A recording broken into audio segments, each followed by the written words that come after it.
Oh my God, dude. Oh my goodness. Good morning, good afternoon, whatever it is for you. I hope you're having a fantastic day. My name is Zach Schomler. This is Strong Opinion Sports, episode 669. Nice. Joining me is my co-host, Nathan Hawthorne. Nathan, how are you? I'm doing great tonight. Man, Monday Night Football is one of my favorites. We got a show tonight. Just a lot of energy coming into the show. It feels good. I'm glad you hopefully you have energy for two. I'm like sick tonight. I don't feel good. Like I'm wearing a sweatshirt. I normally record without socks on, like a weird little detail, but you get pretty hot when you talk for 3 hours. Yeah. I'm like, I need all the insulation I possibly can. I don't feel good. I've got a headache. I'm just pushing right through. Got layers like an onion. Yeah, it's also finally starting to feel cold here in the Northwest, and I'm like, I'm not excited for winter. It's going to be a long and cold winter. I want to do something, if I may, kind of a sidestep. We never have done this. We usually talk about in fact, even on the document we have in front of us, right? We've got Monday Night Football and Sunday Night Football, and I kind of like to start with the most recent big primetime games. However, I actually I showered right before this. I'm in the shower. I'm like, you know what? My favorite game of the weekend was a college football game. This episode is brought to you by Rocket Money. How do you keep track of all your subscriptions? Can you tell me for sure how many you have and who is taking money from you each month? Have you ever had trouble canceling a subscription or discovered you're being charged for something you didn't think you should be charged for? Well, Rocket Money can help you. Rocket Money is a personal finance app that finds and cancels your unwanted subscriptions, monitors your spending, and helps to lower your bills. I can see all of my subscriptions in one place, and if I see something I don't want, I can cancel it with a few taps. I never have to get on the phone with customer service. Plus, they'll even try to get you a refund for the last couple months of wasted money and negotiate to lower your bills for you by up to 20%. All you got to do is take a picture of your bill, and Rocket Money takes care of the rest. Rocket Money has over 5 million users and has helped save its members an average of $720 a year, with over $500 million in canceled subscriptions. Stop wasting money on things you don't use and cancel your unwanted subscriptions by going to rocketmoney.com/SOS. That's rocketmoney.com/SOS. rocketmoney.com/SOS. And I know we're more of an NFL-oriented show. We talk more about the NFL, but I'd like to actually start today by talking about Georgia, Alabama, because that was, for me, number 4 Alabama hosting the number 2 ranked team, Georgia, and beating them 41-34 was my favorite game I watched all weekend. It was crazy. It was fun. I have a lot to say. I'm curious if you do. Can we do that first? Yeah, let's go ahead and knock that out. So for me, and people get mad at me when I talk about Molly, my girlfriend, my future wife someday. I'm watching with her, though. It's part of the story that matters, because you have this shared experience when you watch a game with someone else. And that's who I watch almost every single football game with. Alabama was dominating by such a wide margin. We're like, are we going to turn the game off? Like, we really is it is it time to wrap this thing up? It's not, man, Alabama's just kicking their ass. It was 30-7 at halftime. And she's like, no, we should keep watching. Like, we have a great dinner. Let's just enjoy it. But she was the one who wanted to keep watching. I was kind of like, I've got other stuff I'd like to do tonight. It's Saturday night. And thank goodness we hung in there. It was crazy. Georgia actually came back. And in fact, with 2 minutes left, they went from down 33-7 to actually having a 34-33 lead. And then still losing. Like, if you told me at halftime, hey, Georgia's going to lead this game at some point, I would have not believed you at all. Not a single chance would I have believed that. I'm sure you got a lot to say. I want to throw it to you now. What do you have to say about this game? Because for me, it was just unbelievably fun. It was so unexpected the way it went down. I have a lot to say, but I want to hear from you first. I just got to say, as a Duck fan, I'm so glad that Kalen DeBoer is no longer coaching in the same conference. It's something that's really tough to admit, but he puts together such a great game plan. He knows how to set his players up for success. It seems like he always knows exactly what to dial it up, when to dial it up. He knows how to get guys ready for these big games and for these big moments, so that when they show up, they're not caught off guard or having these big nerves. Like, they always just come so ready to play. So big tip of the cap to him. But this could have arguably been a national title game. Both teams so talented on both sides of the football. If Georgia didn't have such a slow start, Alabama having 4 touchdowns in the first quarter, you wonder how different it maybe it would have looked, but dominant performance from Alabama. But also great to see Georgia fight back. Would have been real easy to chalk this thing up at halftime and head home. Awesome to see them, show up and not get embarrassed on national television. I couldn't help but think that this is the first of one more, if not, three total games between Alabama and Georgia this year. They're probably going to play again in the SEC title game. I would not be shocked by that. It's going to be probably Georgia, Alabama, or Texas. Two of those three teams are going to play in the SEC title game later this year, I would imagine. Mm-hmm. And then if they keep winning, it's likely they run into each other again in the college football playoff. This might be the first of three meetings between these two football teams. And Alabama looked incredible early on, but let's acknowledge, Georgia's quarterback had 4 turnovers, 3 interceptions, and a fumble, and they lost by, a touchdown. I mean, that says a lot. I think if Georgia doesn't shoot themselves in the foot, like constantly in the first half, penalties, dumb mistakes, the wrong routes, horrible decisions throwing the football, like, man, Georgia looked badly coached. They're not going to look that way the next time they play Alabama. I just can't. No. I can't believe they're going to play that badly in the first half of the next matchup. I just hope it's very clear Alabama's not safe. I think Alabama knows that. When they lost a lead with 2 minutes left, the stadium was silent. They were silent. Like looking around, like, oh, damn! Like did we blow this lead? Did we really lose this game? And then, of course, the 17-year-old Ryan Williams, one play later, 75-yard touchdown. That's what was crazy about this game is that it just he's dagger, special. The way it went down. The Georgia takes a lead, you're stunned. You're like, did that really happen? And then one play later, it's erased with a gigantic play by Ryan Williams, who, again, he's a 17-year-old freshman. He should be a senior in high school, which I just can't. That story you can't get over. There's that great Ohio State wide receiver as a freshman, but this one's even more special because he's 17. You're like, I can't believe that. Share again. To me, I was stunned. But does that make sense? I don't think Georgia plays this badly next time. No, and think about it this way, right? Kalen's new to the conference as a head coach. I think this was arguably more of a head coaching matchup than it was a player on player. Both teams, as talented as they are, I feel like they fall in the same range in terms of talent on the roster, right? So you've got Kalen DeBoer and you've got Kirby Smart. Kirby Smart's played Nick Saban how many times now in his career, or been in a conference watching tape against a Nick Saban coached team, right? I think Kirby maybe only played against him a couple of times. But the bottom line is he knows what to expect from an Alabama coached Nick Saban team.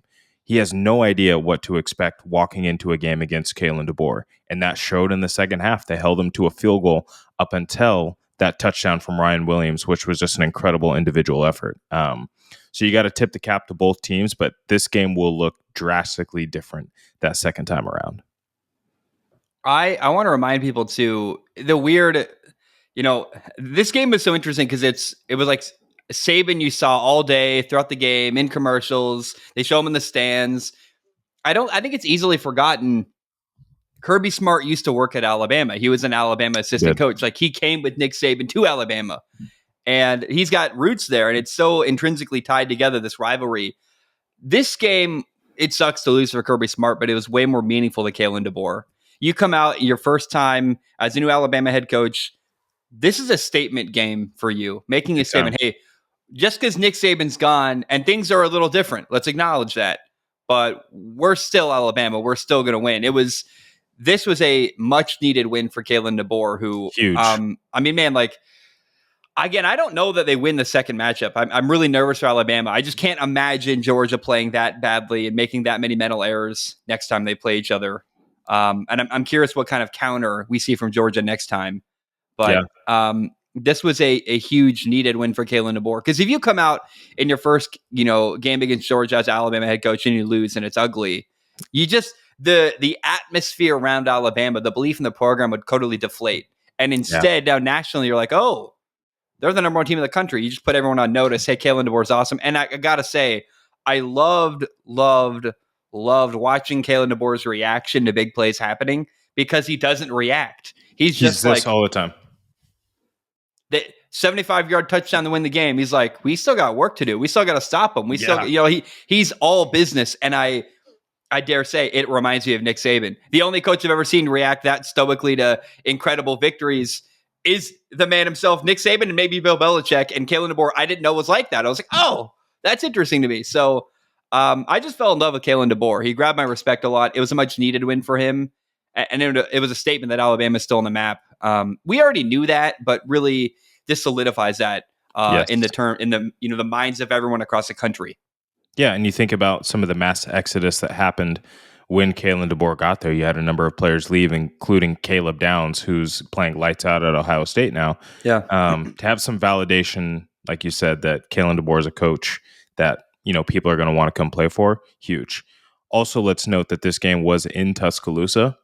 We take this thing to Athens. How different does that look? How different does it feel to start off the game when you're in a friendlier environment and you're not just getting crushed by that Red Sea out there? Yeah, that stadium the Crimson pulse Tide is crazy. Stadium pulse.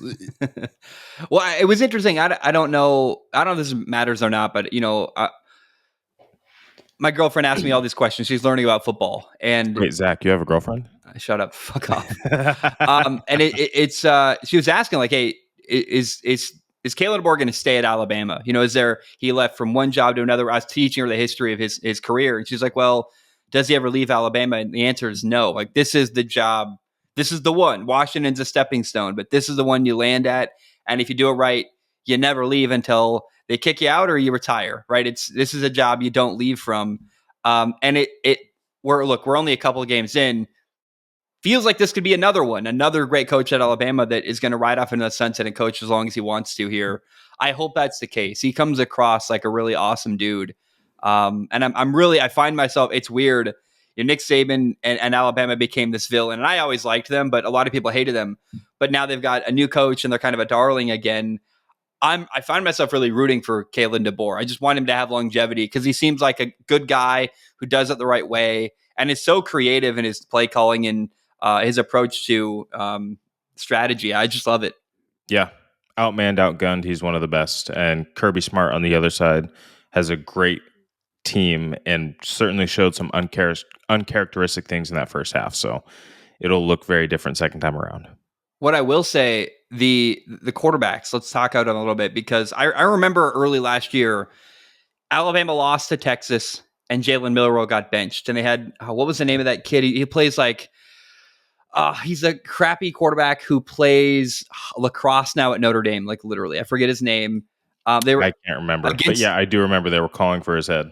It was South Florida. They had literally they had thunder nearby, so they didn't have cameramen of the game. So they're using this like static wide shot for the Alabama South Florida game in Orlando, and it was really weird. It was very it was a really awkward game to watch because if you go back and watch the highlights of that game, for real, like a lot of the camera operators aren't working because they couldn't be allowed outside, but the game continued like 30 minutes before that. So it's these wide static shots, look like a GoPro filming a college so Alabama strange. game. So strange. But Jalen Milroe didn't start or play in that game. Like, he was benched. That game to now, like, this story's already played out with last year, him establishing himself and playing really well. But I thought this was the moment where you look at Jalen Milroe, you go, whoa, this kid is like a high level. He looks like Lamar Jackson or something in that vein of an NFL quarterback where he was running circles around people. There were a couple plays where there was like a 3rd and 16 where it might have been 1st and 16, but it was a 16-yard gain that was needed. And he just like runs up and then around everybody and is losing yards to gain yards. And you're like, I think Kirk Herbstreit said he looks like the best player at a middle school field, just running around everyone. Right. And then on top of that, he's throwing dimes. He's, throwing great balls against man coverage. He's reading the zones. He's finding incredible, tight windows to throw into. I was really, really impressed with Jalen Milroe as a quarterback and a potential NFL quarterback. And it's not lost on me that the guy that coached Michael Penix Jr. and not Ryan Grubb isn't there, but a lot of the people that worked with Michael Penix Jr. are now working with Jalen Milroe and developing further as a quarterback. Mm-hmm. This guy should be on NFL, teams' radars for sure as a future franchise quarterback, in my opinion. I'm not sure I'm willing to go there yet, but we do love to see the growth and to see that growth against a defense as good as Georgia's is, right? We knew he's fantastic with the legs and can extend plays, but to see him go 27 for 33, incredibly efficient, a couple of touchdowns. He had an interception. That's all right. But then on the flip side, I was also impressed with Carson Beck isn't necessarily the word, but I was, what is the word? Yeah, I'll just say it. I was impressed with him being able to come back from how bad that start was. I think that there's a lot of athletes in this game who would have been out of it for the remainder of the time, but he was able to come back in. He still threw for 3 touchdowns. He was, I think, closing in on 500 yards passing.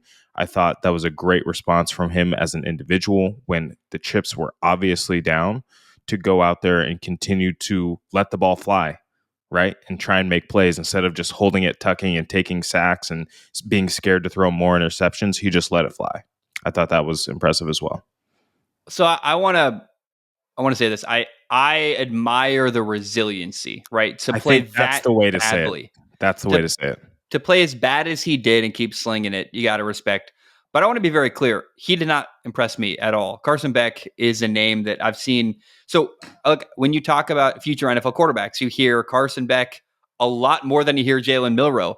And I don't know what is going on there. That makes no sense to me. Carson Beck, not only like, look, let's imagine this game didn't happen and we didn't have to watch him make terrible decisions and make some boneheaded throws and look really inaccurate at times.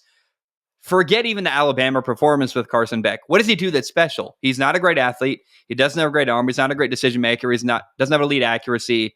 There's nothing special about him at all. He's just a guy who's on a great team that wins a lot. In fact, Stetson Bennett had a better career than Carson Beck. It's weird to me that people talk about Carson Beck as a future NFL quarterback when I think he's like a 6th-round pick at best. I mean, he's Sam Hartman on a Georgia uniform. It's like great. Like I don't know. I don't mean to disrespect him. And again, I admire the tenacity to keep throwing, and he's going to have good games the rest of the year. But he's just not a franchise quarterback to me. He's not an NFL 1st-round pick in my opinion. And it's weird that he gets all these accolades and talked about that way, and Jalen Milroe isn't treated that way. And I'll just be very clear about this. I actually almost would rather have Jalen Milroe next year than pay Dak Prescott $60 million or pay Jalen Hurts a ton of money. Like Jalen Milroe, his ability to run and his clear, obvious coachability on a rookie contract that's really cheap. From an NFL perspective, I'd rather pay Jalen Milroe pennies on the dollar than pay a quarterback like Dak Prescott, the highest paid contract in the NFL right now, or Jalen Hurts a ton of money and not be able to pay people around him. I just see a future where that's a 1st or 2nd-round pick that's going to be tremendous value to NFL teams. And Jalen Milroe should be on people's radars. It's weird he's not more talked about, in my opinion. Yeah, I see where you're coming from, but I do think there's still kind of a stink that sits on Jalen Milroe for how he started his career, not being a great passer of the football. It's going to take time for people to unsee that. Now, what you're saying about Carson Beck, I agree with. How you described it was perfect. Admiring the resiliency, but being impressed with, not so much. I agree with you. I'm not on board that he should be a top 1, top 5, top 10, top whatever pick. I think he's more in the 3rd round, if I'm being honest with you. I know you kind of have him in the 6th-round range, but the thought of, I'd say, Jalen Milroe kind of being like my guy, I'm not convinced yet. I think he's great. He's a great college football quarterback right now and continues to grow, but I haven't seen enough of that to be like, okay, he is a 1st or 2nd round guy. I would take him instead of paying somebody else. I think that it's on the table. There's some potential. I'm just not there yet. I hate this though. There's a unwillingness to acknowledge growth when it comes to quarterbacks, and you said the word like the stink that lingers. It's actually, people look at it all wrong. If a quarterback starts not great and gets better, that's actually a sign they're coachable and willing to learn and are going to keep getting better. It shouldn't be a turnoff. It should actually be more encouraging. It's we're looking at Trevor Lawrence, who came on the scene in college football and really didn't struggle much. Now he's in the NFL getting his teeth knocked in, and he's not making adjustments. He doesn't look like he's improving. We know when that happens to a guy like Jalen Hurts, who had a rough start to his career, when that happens to a guy like Jalen Milroe, there are quarterbacks we've seen throughout their careers that struggled early and got better and better. Baker Mayfield's another example. Resiliency, and not just that, but to go through some tough stuff and have to look inward and really do some tough self-analysis and grow as a player is actually a huge strength. and should not be viewed as a negative. It's so weird to me. You say that, I don't know that that's how you feel, but I've seen that a lot. Even with Jalen Hurts, people still hang on to the fact that he got benched in his, freshman season. It's like, that's a different human being. That's so long ago now. That should not carry along with them. And I don't know, man. I really think a kid like Jalen Milroe, with the right coach, is in a really, like, him in Miami would be really interesting. And maybe not, or we'll talk about that later, the concerns about Miami, but I'm a big Milroe guy because of the improvements he's made. And I think that's a lost part of the game that people seem to not acknowledge. Getting better is a positive sign, not a negative sign. Getting better is one thing. Recognizing that there may be a ceiling to how good you can get is another. I'm not saying I know what Milroe's ceiling is. What I'm saying is I'm acknowledging the growth, but I still need to see more on a consistent basis to be like, okay, that's him. You know what I'm saying? I think though it's a tough rabbit hole, because if you want to talk about maybe the flaws in throwing the football Jalen Milroe has, then you also got to acknowledge the one Lamar Jackson has, because I think they're actually really similar passers. I think there's a lot of doubt. And it, you know what I mean? I just think like Jalen Milroe running Baltimore's offense would be really interesting with Derrick Henry. I think there's a lot of parallels between Lamar Jackson and Milroe, and some coach in the NFL can look at that and go, "Oh boy, like we could win here." I'm trying to think of who, like maybe Cleveland, or I'm trying to think of the Raiders, for example, could build an offense around Jalen Milroe. I'm trying to think of a team that has an aging quarterback that kind of needs to make a change here. The Raiders look kind of stuck, and Jalen Milroe definitely makes them better pretty quickly. I don't know that he does. That's fair. I don't know that he does. Yeah. Again, I'm not saying he doesn't have the potential to be great. I'm just saying I need to say more. That's all. Yeah. We're going to get a lot more this year this year, hopefully next year. I hope Jalen Milroe's got a couple more years left in college. Let's be clear about that too. Yeah. But we got a lot of games ahead for him to kind of grow and prove a lot. And I think it's going to be really fun. This episode is brought to you by Prize Picks. Prize Picks is America's #1 fantasy sports app, and you can use Prize Picks while you watch NFL games this fall, because making picks makes watching games more engaging, and you could turn something like $5 into $50. Prize Picks offers quick and easy deposits. You can even use Apple Pay. So put your skills to the test in daily fantasy. Go to prizepicks.com/CLNS and use code CLNS for a first deposit match up to $100. That is prizepicks.com/CLNS and use code CLNS for a first deposit match up to $100. Prize Picks, daily fantasy made easy. Let's talk about Monday Night Football. We can start with the bad game and get into the slightly better game, I guess. Yeah. On Monday Night Football, game. The second game was amazing. Anyways, go ahead. Wow. We can have a debate. Let's start with the bad one, though. Tennessee beat Miami 31-12 on Monday Night Football. Your favorite quarterback in the NFL, Will Levis, was 3 for 4, threw a pick, got himself hurt. Question: I don't know that he actually was hurt, by the way. I think that there's a lot of PR and saving face there, where I think he got benched, they found a great excuse to bench him. And he's wearing a helmet, he's still wearing shoulder pads. He's not so hurt. He's not. If he's Mason doing Rudolph one of these over there, hurt, I think I got it, coach. I don't. Nah, he got benched. Well, if Mason Rudolph had gotten hurt, he would come right back in the game, and suddenly that injury is, I don't know. I just don't buy everything people tell you. Even Lewis, I think Louis Riddick, who was on the call, he even said, like, trust your eyes with this one, and then they cut to commercial break, and he never got to finish his thought, but he was about to say that. Like, come on now, they benched him. Let's be honest. Yeah, that interception was so bad. He just threw it right. The guy was so shocked that it was right in his belly, and he's like, I don't even know how to catch this football. I don't know, dude. To me, what can I say? Sorry, the 3 throws before the interception, though, he looked good. That's I literally texted you, like, Will Levis actually, what's frustrating about him is he does have talent. Like, he's got a big arm, he can run. He's just a boneheaded idiot. Like, he can't get out of his own way, but he does have talent. Like, you can't deny the physical ability this kid has. He just cannot stop shooting himself in the foot. It's so frustrating to watch. Some people just aren't cool under pressure, and that's it coming to life in the form of football, right? You just make poor decisions. Your brain starts going faster than your body can keep up with. And then all of a sudden you just make a decision. And that's what Will Levis is doing. Mason Rudolph really wasn't any better. I think really the only thing that you got out of that was maybe a couple of less turnovers, if that makes sense. But I mean, this game came down to the fact that the Dolphins are just reeling. They are kind of looked Jaguar-y in terms of just lost really on both sides of the football. I think the defense was trying really, really hard to have some heart, especially in the first half and early parts of the second half. But when you have a quarterback that, can't get the ball to Tyreek Hill or to Jalen Waddle, it's just, you're going to have a really, really tough time. Like, I don't know how else to put it. And I want to give credit to the Titans because they are a well-coached team with Brian Callahan. Their defense has played very solid throughout this year.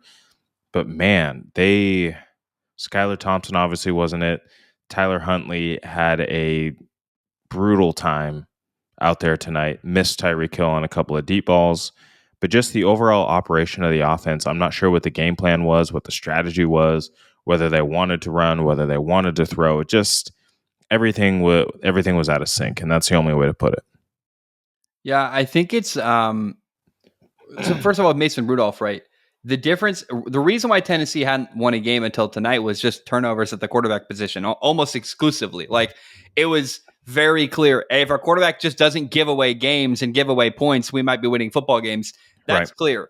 Did Mason Rudolph play well? No, but he didn't have a turnover. And like that's sometimes all you need. You just need a guy to not literally give the game away, which we saw Will Levis do constantly in the first 3 games of the year. I mean, literally like unexcusably, embarrassingly bad quarterback play.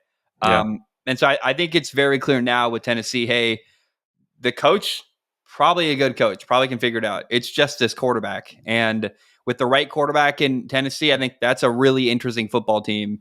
And I just hope there's a lot of patience there. I think there is, but I want to see Brian Callahan down the road in the future with the right quarterback, because I think there's going to be a lot of interesting stuff going on in Tennessee if that can happen. Yeah. I am getting really worried about Mike McDaniel. He's my favorite NFL coach. I love him. I've defended him a lot. It's getting harder and harder to defend him. And you can make the excuse they didn't have a quarterback and blah, blah, blah, but it's just getting really ugly. And you can't tell him to take the year off. Like, it's kind of a gut check time where, sorry, but you can't go home and just wait till the season is over. And I really worry about this team. And I hope he's got security, because I think if they lose every game the rest of the year and get a great quarterback in the first pick of the draft next year, that's a really interesting situation in Miami. And I think he's a good coach that works well with young quarterbacks, and that's why I love him. But what we're seeing on offense is just dysfunctional and awful. And I don't know how to make sense of it. And it feels lazy to say, well, they don't have a quarterback. There's still some stuff going on there. Like, this isn't enough here. And I just worry this guy's going to get fired, because I love him. And then even if they keep Mike McDaniel and they get a new quarterback, they still got to pay Tua a ton of money, which even if he retires, they're still on the hook to pay him. It's not going away. Right. So just the whole situation in Miami is getting really ugly, and I have huge questions that I don't know the answer to. It's getting really bad, long story short, and I just don't have peace about it at all. It is, and that's kind of what I was alluding to last week with Mike McDaniels. He's a great play designer, but as far as him being a head coach and calling a game and putting his quarterback in the best possible situation, and even times we saw it with Tua when that offense would dry up at times last year, especially against good teams. What are those adjustments that you make for your player and for your team to get yourself in the best situation possible? Like, now let's go right back to Brian Callahan last year with the Bengals, right? And what he was able to do with the backup and Jake Browning, definitely more limited than Huntley. I mean, he was able to win football games, produce a over 300-yard passer. To me, it felt like they had no game plan at all. And I feel like this entire year, Tua included, I've seen the same 5 plays. It's been outside zone. It's been screen passes. It's been a deep shot, just a post over the top to either Hill or Waddle. It's been inside zone at kind of random times and jet sweeps. So you got like 2 pass plays in there. One's a screen, one's a shot. and then you've got a couple of different runs. And typically when you're getting into different formations, you can kind of blend what that looks like. But it feels like that creative juice that he's had is just non-existent on the sideline. He looks, I don't know if you want to call it disassociated, but it just doesn't seem like he's all there right now. I think you're right. I hope he doesn't get fired. But also, I don't know how much better this team is going to be this year, even with Tua back there. What? Let's be very. I don't think Tua's coming back. That's my opinion. They've had injuries on the. So I don't mean to come to the defense of Mike McDaniel, but I guess I will a little bit. Is that the offensive line's been banged up? Raheem Mostert's been injured. Quarterback's now out. You wonder how much of the playbook is really viable to run when you got a quarterback who just joined the team a couple weeks ago. Right. I mean, it's a really tough situation, and I don't want to not acknowledge that. Right. They didn't have a great offensive line to begin with, and then you get injuries on the offensive line, and it's even worse. The thing I like about Mike McDaniel is he does a really good job putting players in a position to be successful on the offensive line, giving them angles that make sense. And I just, for me, I think the problem is they're not a threat to throw a football at all right now. Like, teams are loading the box. They're not afraid of that anything downfield. Mm-hmm. And so it's just really limiting the looks they're getting. I don't know what you do. I just think you're completely handcuffed right now without a quarterback. Badly. And I don't mean to say we even texted about this and said, hey, is there a chance Tyler Huntley actually opens it up because of his ability to run? That didn't happen at all. He was a leading rusher, but like it looked totally dead and stagnant in Miami this week. And it's like, what a disappointment. It did. Disappointment all the way around. But again, hats off to Brian Callahan getting that win as a head coach. It's got to feel really, really good. And yeah, the team looks well coached, like I said. Yeah. This will not be the last Brian Callahan win in Tennessee. That's for sure. He doesn't have many more, but it won't be the last. This year, I really think he's the right coach, though. I want to say that, this team would not be 1-3 if their quarterback hadn't just completely done ridiculous, boneheaded stuff that clearly, like, you can blame a coach. There's no way the coach wanted him to make some of the throws Will Levis is making or make some of the decisions and laterals. Like, no coach in the history of football has ever said, yeah, throw the ball right at the defensive end. That's a great decision. Like, with Jacoby Brissett, they could be 3-1 right now. Yeah. Or maybe 2-2. I don't know. Yeah. With Mason Rudolph, they might be 3-1. They just started him. You know what I mean? Ooh. Like, I don't know, man. They could have beat the Jets. No, you're not wrong. I don't know.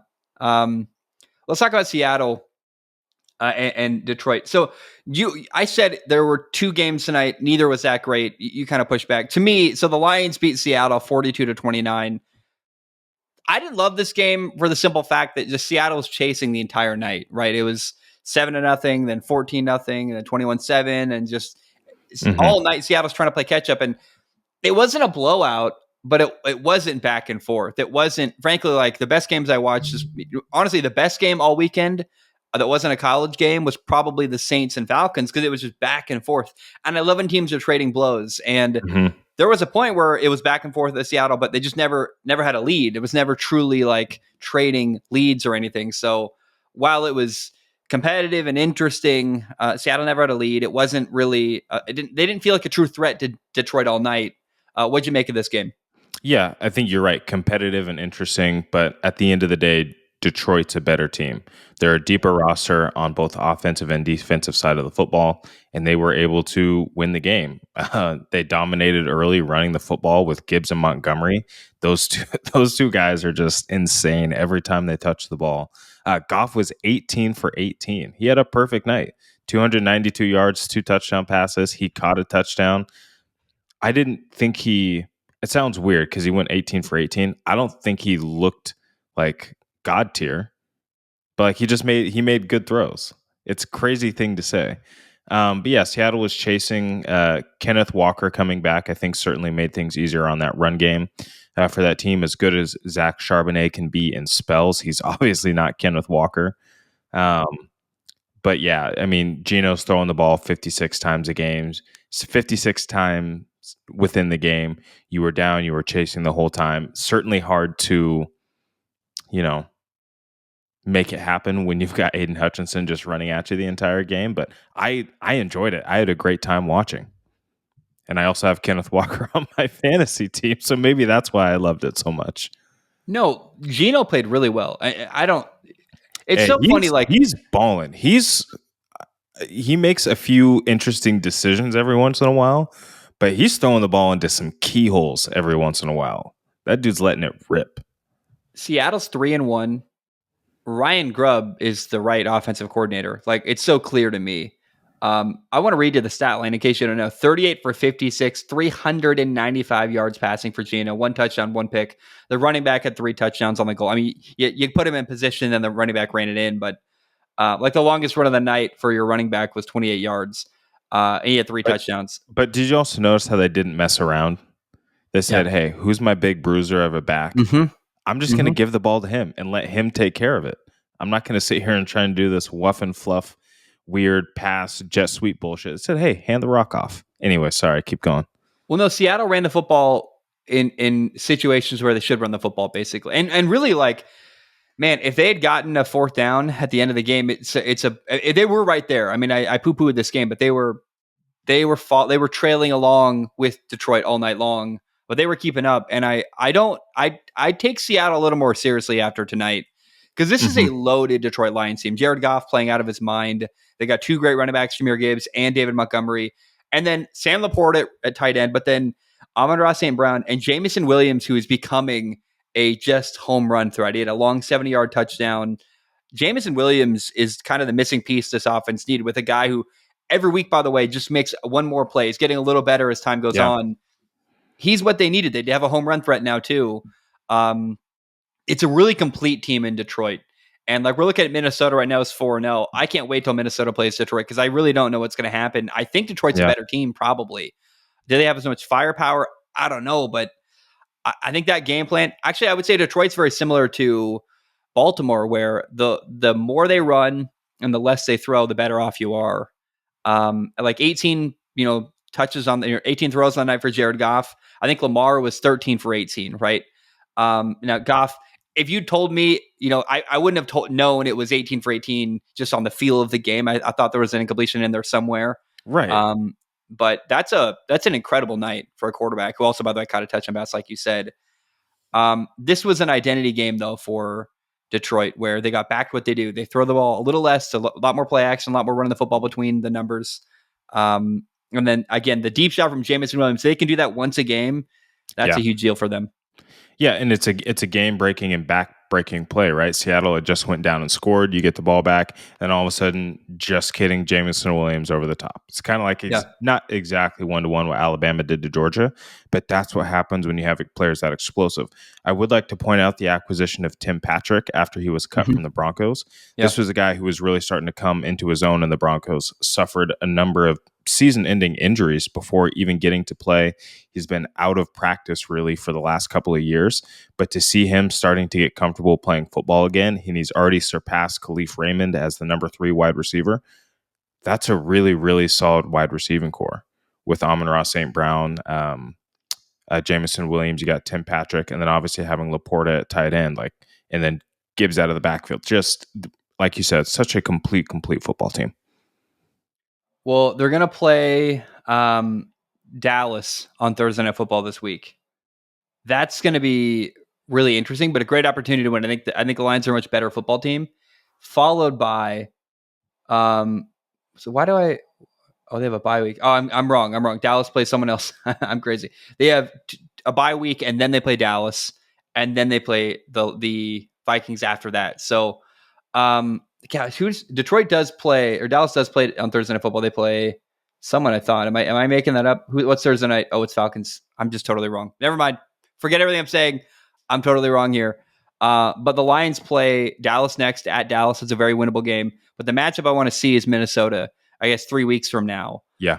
That's the one where a healthy Minnesota team playing great defense, getting after the quarterback. How does Jared Goff and the Detroit Lion offense handle the Vikings defense? That's a big question mark to me that I'm just not sure what's going to happen yet. I don't think that defense can handle the Detroit Lions offense. It might be a massacre in Detroit. I'm sorry, in Dallas. Oh, yeah. But Minnesota's the question. Because I thought what Tampa did to That's Detroit. what you're saying. Yeah, Minnesota will be interesting. Yeah, because what Tampa did to Detroit and forced them to throw the ball a ton and kind of getting them out of what they do normally. I wonder if Minnesota can do something similar to what Tampa did offensively to Detroit.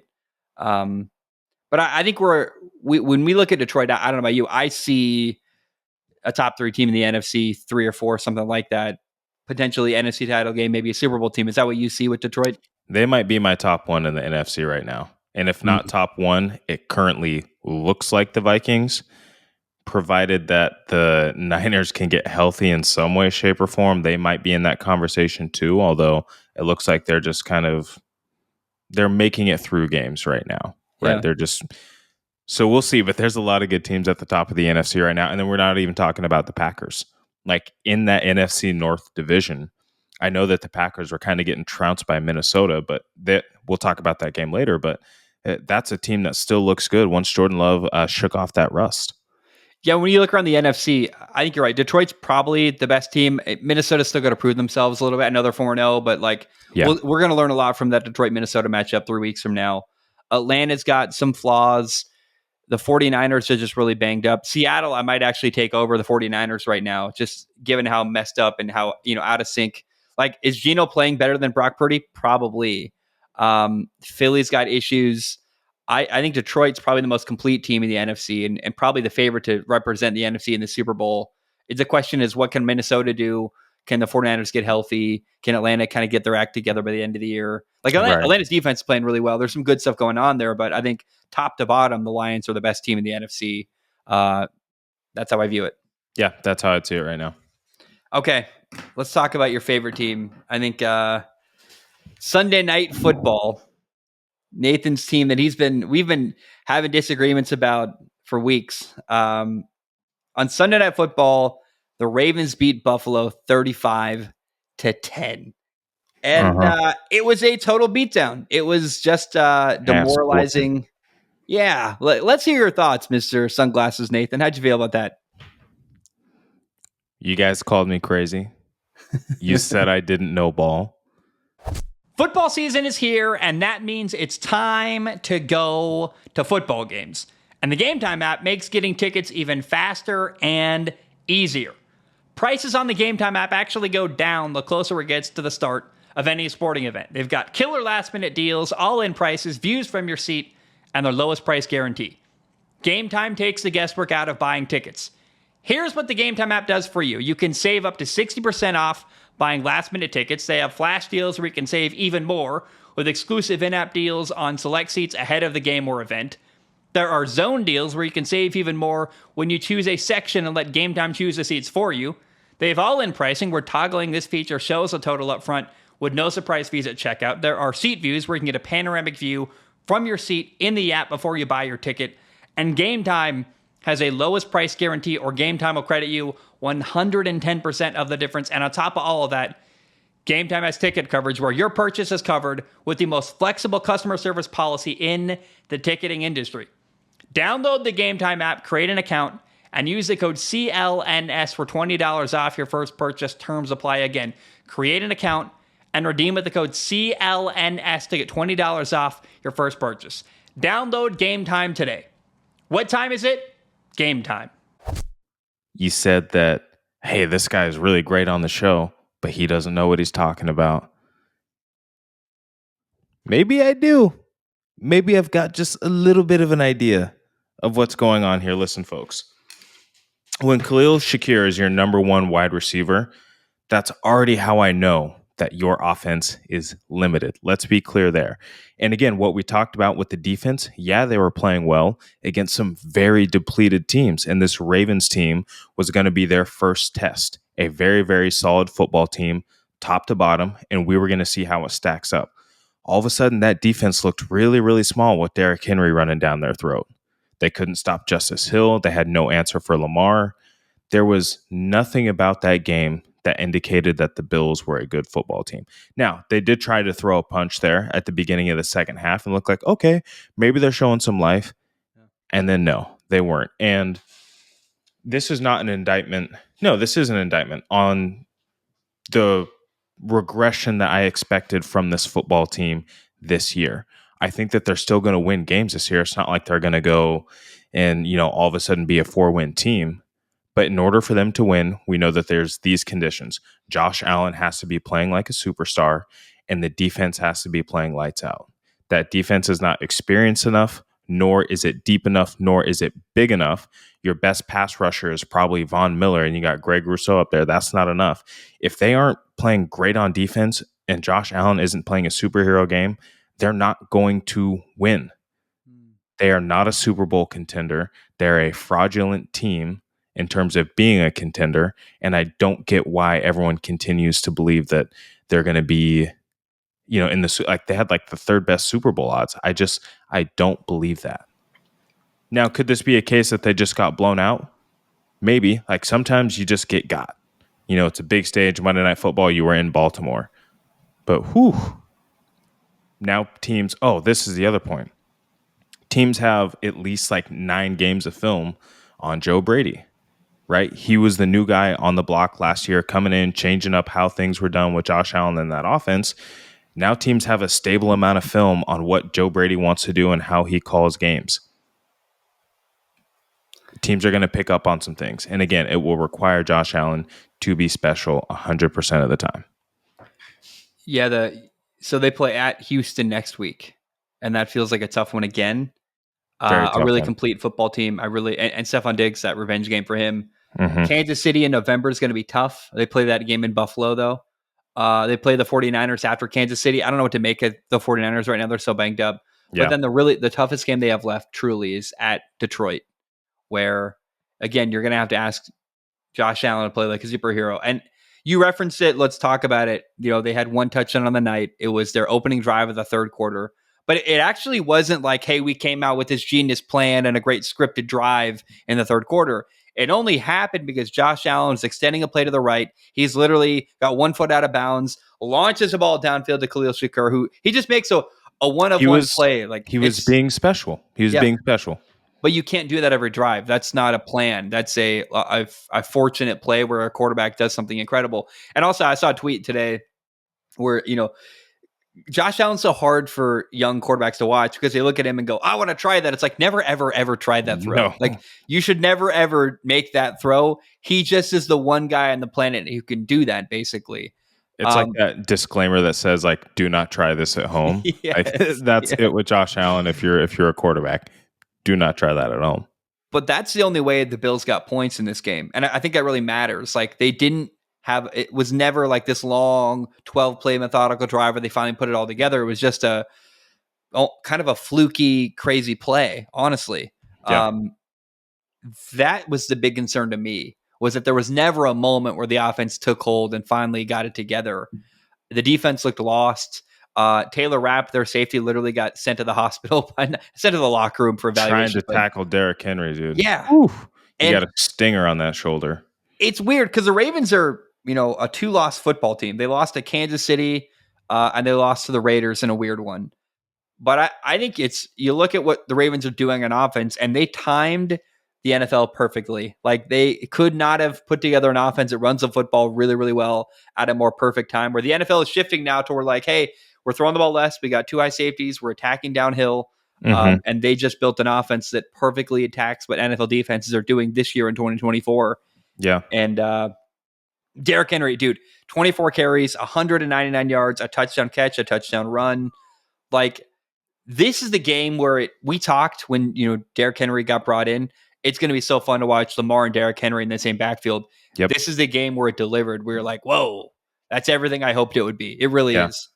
And the great part about that is, how I was saying last year that the Ravens being the best rush offense was kind of fraudulent, and it was leaning on Lamar Jackson scrambling and having those yards. Yeah. When you can have a team where Lamar Jackson runs in those timely moments, right? There were a couple of empty set plays where things just opened up right in front of him, and he takes off, boom, you get a first down. That's how I want Lamar to use his legs. And then every, once, maybe twice a game, he makes that scramble and really takes off, 30, 40 yards. We got a cat in a box up there. That's Sorry hilarious. about that. Hilarious. But I love to see Derrick Henry leading that backfield and leading the rushes. And I know that when you have a big lead like that, it's easier just to keep handing it off. But that's going to be the recipe. Lean on teams with Derrick Henry, and then Lamar Jackson can just be that change of pace and that special right when you need him, not a moment sooner, not a moment later. Lamar Jackson having 54 yards rushing, mwah, it's perfect to me. Because if he wants more, he can get more. But when he doesn't take more and he keeps those eyes downfield, or again, we're letting Derrick Henry tote the rock, they're going to be a scary football team. Yeah, because you're running true designed runs of the running back and a guy that's his job. 24 carries, 199 yards for Derrick Henry, rather than leaning on. You can't build an offense around Lamar just making stuff happen with his legs out of structure. Like, that's not a good plan at all. No, it doesn't. Or neither is design quarterback runs 20 times a game either. That's just too many hits for Lamar to take. Yeah, and as an O-line, it doesn't feel good when your quarterback has to scramble around like a crazy man. Yeah, he might, pick up the first down, but that doesn't feel good. You'd like him to be able to sit in there and deliver the football, not make it look like you couldn't protect him or make it look like his receivers couldn't get open and now he has to run. But, enough belaboring of the point. This Baltimore team, I think, is starting to find their identity. I think that was kind of missing those first two games. And yeah, Buffalo just they're gonna beat teams, they're gonna beat bad teams, but I think they're gonna struggle against those good teams, those top 8 teams in the NFL. I implore you to look at their schedule the rest of the year. So a couple things. First of all, Derrick Henry to be 30 years old, this many years in the NFL, playing the way he's playing, outrunning much smaller players in the secondary is so crazy. Scary. Like that So shouldn't be physically possible, and that's really, really special. So, Derrick Henry, I just can't believe it. Actually reminds me of like LeBron James, where like this is a guy who's should not be doing what he's doing at his age. That's crazy. I don't know what his off seasons look like, but clearly he takes really good care of himself. The next thing, you look at the next 3 games at Cincinnati. That's a really interesting game. I think the Ravens win that. Then they play the Washington Commanders. I think it's just interesting because I think it's 2 quarterbacks who both can run. It's going to be really fun. And the Commanders are hot with a good defense, and they're playing well with Dan Quinn. I think the Ravens win that game, but it's a fun matchup I find interesting. Like, agreed. Can the Commanders challenge Buffalo or challenge Baltimore at all? But then this Tampa game at Tampa against the Buccaneers defense is really interesting because I love Todd Bowles' ability to – he just messes with teams, man. He takes away what you do best. He made the Detroit Lions throw the ball like 55 times. And you're like, that's not what they do at all. What the hell? Yeah. Like, I wonder what kind of nonsense Todd Bowles is going to force the Ravens offense to look like. But then after that, Browns, Broncos, Bengals, Steelers, Chargers, Eagles, Giants, Steelers, Texans, Browns. Like, dude, they could run the table. We're looking at like a 14-3, 13-4 season for the Ravens. Honestly, if they keep running the football and stay healthy, they're untouchable with the rest of their schedule. I look at Buffalo and see a couple games that are scary. When I look at the Ravens rest of their year, I go, I think they walk through their schedule. Like, I'm sorry, but the Steelers defense is really good. I don't think they're going to be able to really challenge properly this Ravens offense. And we can talk about the Steelers in a little bit, but I just see a lot of good things ahead for the Ravens offense. And I know they're 2-2, but man, I don't think that stays for very long, that 500 record. I don't think so either. Nothing but wins coming. Let's talk about it. To me, are you done with that? Do you have anything else you want to add about those 2 games? I was right. Anyways, that's all. Yeah, dude. Hey, I tried to defend Buffalo, and it's funny. The audience is on my side, but you got the last laugh. I was literally telling Molly about that. I'm like, Nathan's going to be really, really happy and really self-satisfied with this one. I was next to Liz, and I was like, I'm going to be unbearable on the show. I wasn't even as bad as I could be. But I'll be honest here. Buffalo's still got a lot of opportunity here to prove me wrong, but I think I'm right. Yeah. No, we'll see how they adjust. We'll see what's next for them. But it was a concerning loss for sure with Buffalo. And then again, you look at the strength of schedule. You look at who they've beat so far this year. They had a really close game against the Cardinals. They beat up on the Dolphins and Jaguars. Okay, the 0-4 Jaguars, the Dolphins who look awful, the Cardinals who just got obliterated by Washington. You barely beat them. Like, we're learning more as the year goes on. Those weren't that impressive of victories. Nope. Now, to me, outside of Alabama and Georgia, this was my favorite game I watched all weekend. Atlanta beat New Orleans 26-24. Took a last-second field goal. Shout out to Younghoe Koo, 58 yards for the win. Big time. In Atlanta, by the way, like great home victory for them.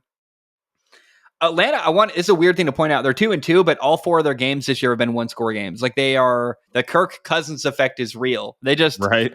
dude, whether it's in Minnesota or Atlanta, he just finds a way to make games close. That's not really a good thing. It's not really a compliment. Not it's a good just thing at the all. truth of watching Kirk Cousins week to week. Derek Carr threw a painful pick 6. I think my takeaway from this game is I just have no idea who's going to win the NFC South. Is it Atlanta? Is it Tampa? Is it New Orleans? It feels totally up for grabs. Seems like Carolina could maybe get their act together and challenge any one of those teams as well.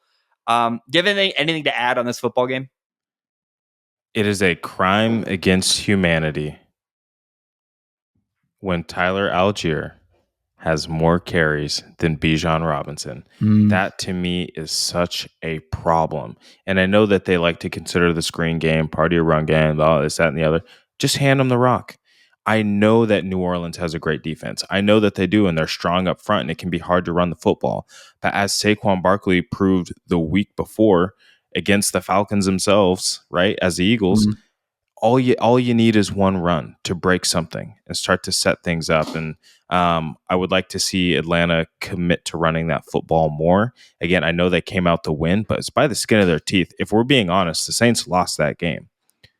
Yeah, they lost that game. They had the game in hand, and all they had to do was not let them get in field goal range, and they did, obviously. That's really the only thing I have to add. I think both of these teams have great defenses, but then again, also that Atlanta offense. Without that pick 6, that scoreline does not look very great, right? Yeah. Kirk Cousins, no touchdown passes.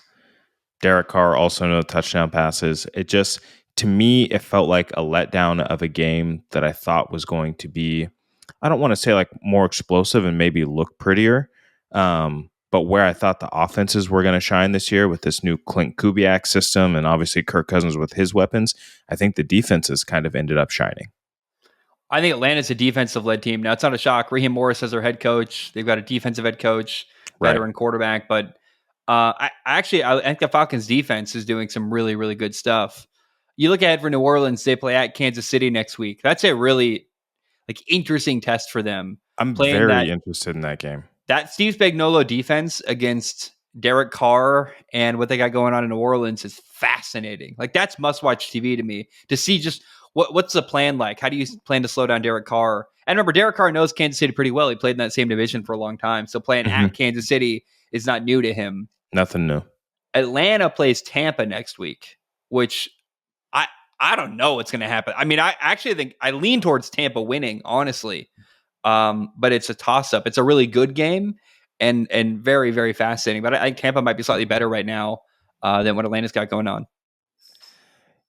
I just don't know what to make of Tampa, because one game they look great. The next game they look like they're a middling team. Obviously, this most recent weekend, Tampa looked really, really great. Atlanta, I just want to see that offense truly get going. That's what I want to see. I want to see Bijan Robinson be the feature of that offense and start finding Drake London downfield more, right? It felt like it was the Darnell Mooney show. I don't know how many targets he had, but it seemed like everything was going his way. So these are just personal gripes at this point for how I would operate that offense. But yeah, next week's game will be interesting. It's a division game. They'll be playing hard for it. Let's actually talk about Tampa if you want. I have to shuffle my notes around to do that. Yeah. But let's make sense of Tampa's season, because they beat Washington to start the year, 37-20.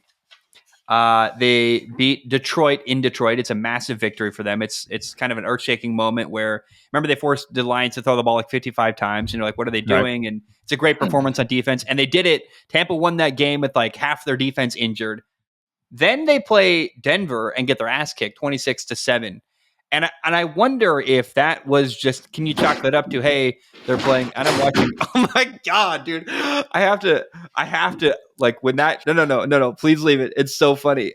For audio listeners in the background, I want to take this cat, jump into a box, and then fucking eat it. Just totally. And I have it on video. And you bet your sweet ass I'm going to put that in the show. I'm going to do a one shot on Nathan, zoom in on the cat so you can see the background of this cat. That's going to go viral. That's fucking hilarious. I love that. Give me 1 second here. I'm so sorry. Was just, can you chalk that up to, hey, they're playing, and I'm watching, oh my God, dude.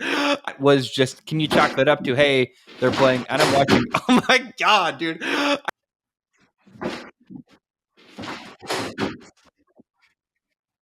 So back to what we were talking about. I look at Denver beating Tampa, and I actually wonder, is that just Sean Payton's familiarity with Tampa? Is that Sean Payton, who played in that division or coached that division for so long against Todd Bowles, just having that defense dialed in, having a really good understanding, and you pair that with the injuries they had in Tampa. It's a coach who knows that system really well, and a defense that's depleted. Does that explain away the weird, awkward, horrifying Denver loss? Maybe. Because they beat Philly 33-16 this week. They look dominant. Tampa's 3-1. The other way you can explain away, well, they're 3-1, the ugly loss and kind of the up and down season is they're led by Baker Mayfield. I don't know if you're familiar with Baker Mayfield. He's kind of an emotional roller coaster to pay attention to. Yeah. That's not a shock to see a team with Baker Mayfield as the emotional leader in the locker room be kind of up and down week to week. Does that explanation of Tampa make sense to you? I don't know if pinning it on Baker is the thing, but to me, teams that perform like this, they lack focus on details. They're not detailed week in and week out, and that's why sometimes they show up and, everything, all the ducks are in a row and things look really sharp. And then other weeks, it just kind of doesn't. And that's the feeling I get with Todd Bowles is he's just a little bit more of a laid back, relaxed guy. And I don't know what kind of discipline he brings when it comes to practice, but on the sideline, I don't get the feeling that he is demanding max accountability from guys. And I could be way wrong there. That's just kind of how I see it based on his personality. But you're literally in Tampa Bay. Like you're in Tampa, Florida. Like it's pretty easy living down there. It's not hard to imagine that being the environment there. Plus, Bruce Arians was the coach before. Like you can see how that all leads to itself. Yeah, and I think that back to what you were saying with Denver has a defense that's at least playing hard, and then obviously having Pat Surtain being able to lock down one of your best receivers at any given moment, that limits and that changes your offense. When you have a guy that can just shadow follow him one-on-one and reduce his catches, reduce his yards, no touchdowns, that's what makes some defenses very, very successful when you have that lockdown corner. So I still don't know what exactly to make of Tampa, but Philly, it's even worse for them. What say you? Well, so first of all, you're right. Pat Surtain took Mike Evans out of that game against Denver. Eliminated. I think honestly, the note I have about this game is that what Baker's doing in Tampa just makes Cleveland look horrifyingly bad, right? They cast out Baker for Deshaun Watson, and I'll never get over it. I'll never get over the injustice of it, how wrong that was, and how clearly idiotic that decision was. Because you've now got a quarterback you didn't want winning on with another organization for less money and looking outstanding. And he's like the emotional leader. They love him. He's throwing touchdown passes. He's winning big games. And you've got your quarterback in Cleveland who's overpaid doing fucking nothing. It's criminal that, and I'm so glad to see Baker win outside of Cleveland. And then the other takeaway just around the NFL right now, Geno Smith, Sam Darnold, Baker Mayfield, all these quarterbacks who are not in the place they were drafted, getting out of bad situations, two of them out of the New York Jets organization, winning other places. It could not be more clear. Hey, the culture you're drafted into is such a huge part of you succeeding. And it makes you look back and look differently on other quarterbacks throughout history that have failed. Like Jamarcus Russell and Johnny Manziel obviously failed because they just didn't have it. Volition. And but how many quarterbacks have we been really critical of? I think Josh Rosen's probably another one that probably got in his own way. But how many quarterbacks have failed for no fault of their own? And just they never got a second chance, and maybe they could have done well with a second chance. Yeah. I really like this Tampa team. I don't know what to make of Philly. Like Tampa's 3-1. I think they're going to have a huge test against Atlanta this next week. That'll be really interesting, and we can talk all about it. In fact, this week is weird. Like week 4 in the NFL is kind of a placeholder week where it's like, okay, we've seen 4 games, but we still got one more week to really come down with definitive answers on a lot of things. We learned some, but it's a transitionary week in the NFL. It's kind of a weird week 4, especially there were a lot of blowouts this week. We're still learning, I guess, and I still have feelings of like to be continued with certain people. And Philly's definitely one of those teams. They're 2-2.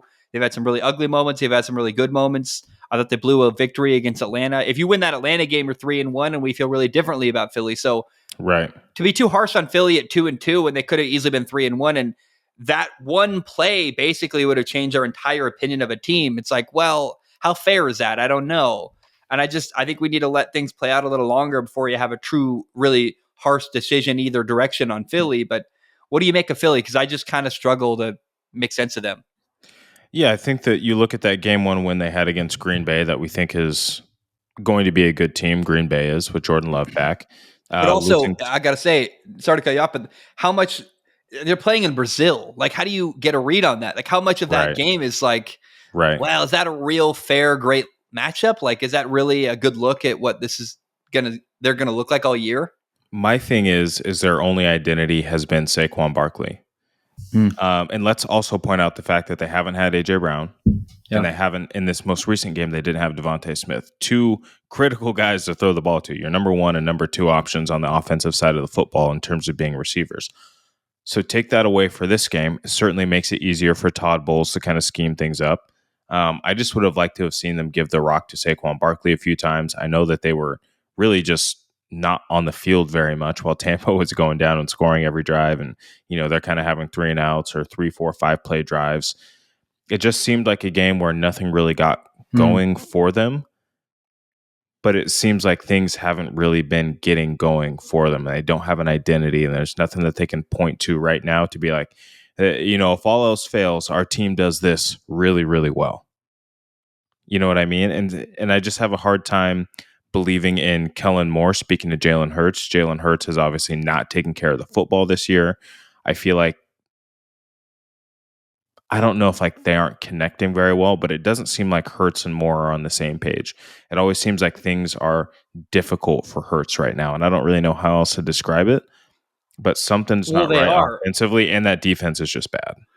I started about in there, but you sent me a meme minutes ago before we recorded of Daniel Jones wearing an Eagles uniform, and it says Jalen Hurts with bad receivers and Saquon Barkley.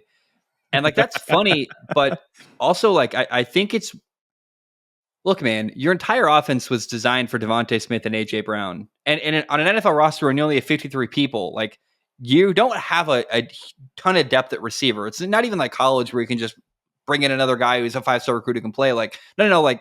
If your top 2 receivers are injured, you're kind of screwed. You really don't have a lot of options. That's why Kansas City right now is reeling, trying to figure out anything they can do because their plan is out the window in Kansas City. It's not, to me, it's incredibly unfair to come down hard on a quarterback when their top 2 receivers are out. And people say, well, if you were good, you'd win without receivers. But what did people say Tom Brady's entire career? Oh, he just needs good receivers. That was why he left. We've heard that from Aaron Rodgers. You got to pick a lane. Do quarterbacks need good help or not? And if they don't have help and you punish them, that's not cool, because when they didn't have help, you were complaining all they needed was help. So do quarterbacks need good coaching and good teammates or not? I think it's really unfair to come down really harshly on Jalen Hurts from this game specifically, given no Devontae Smith, no A.J. Brown. And a lot of the games, to play a defense like Tampa, not at full strength is kind of crazy. In fact, I thought the fact that he kind of came back and scored some points in the second half was kind of a feel-good story because they had no business being in that game without their best weapons at receiver. Yeah, and I'm gonna give the Eagles one more week to show me something that I feel good about. Because right now, like I said, I haven't seen anything from that I feel great about, other than the one constant, and that's that we know Saquon Barkley is going to be that guy. I'm going to give him one more week to show me something. Well, again, without A.J. Brown, Jahan Dotson's our number 1 receiver. Paris Campbell, Johnny Wilson, Britton Covey's on the IR.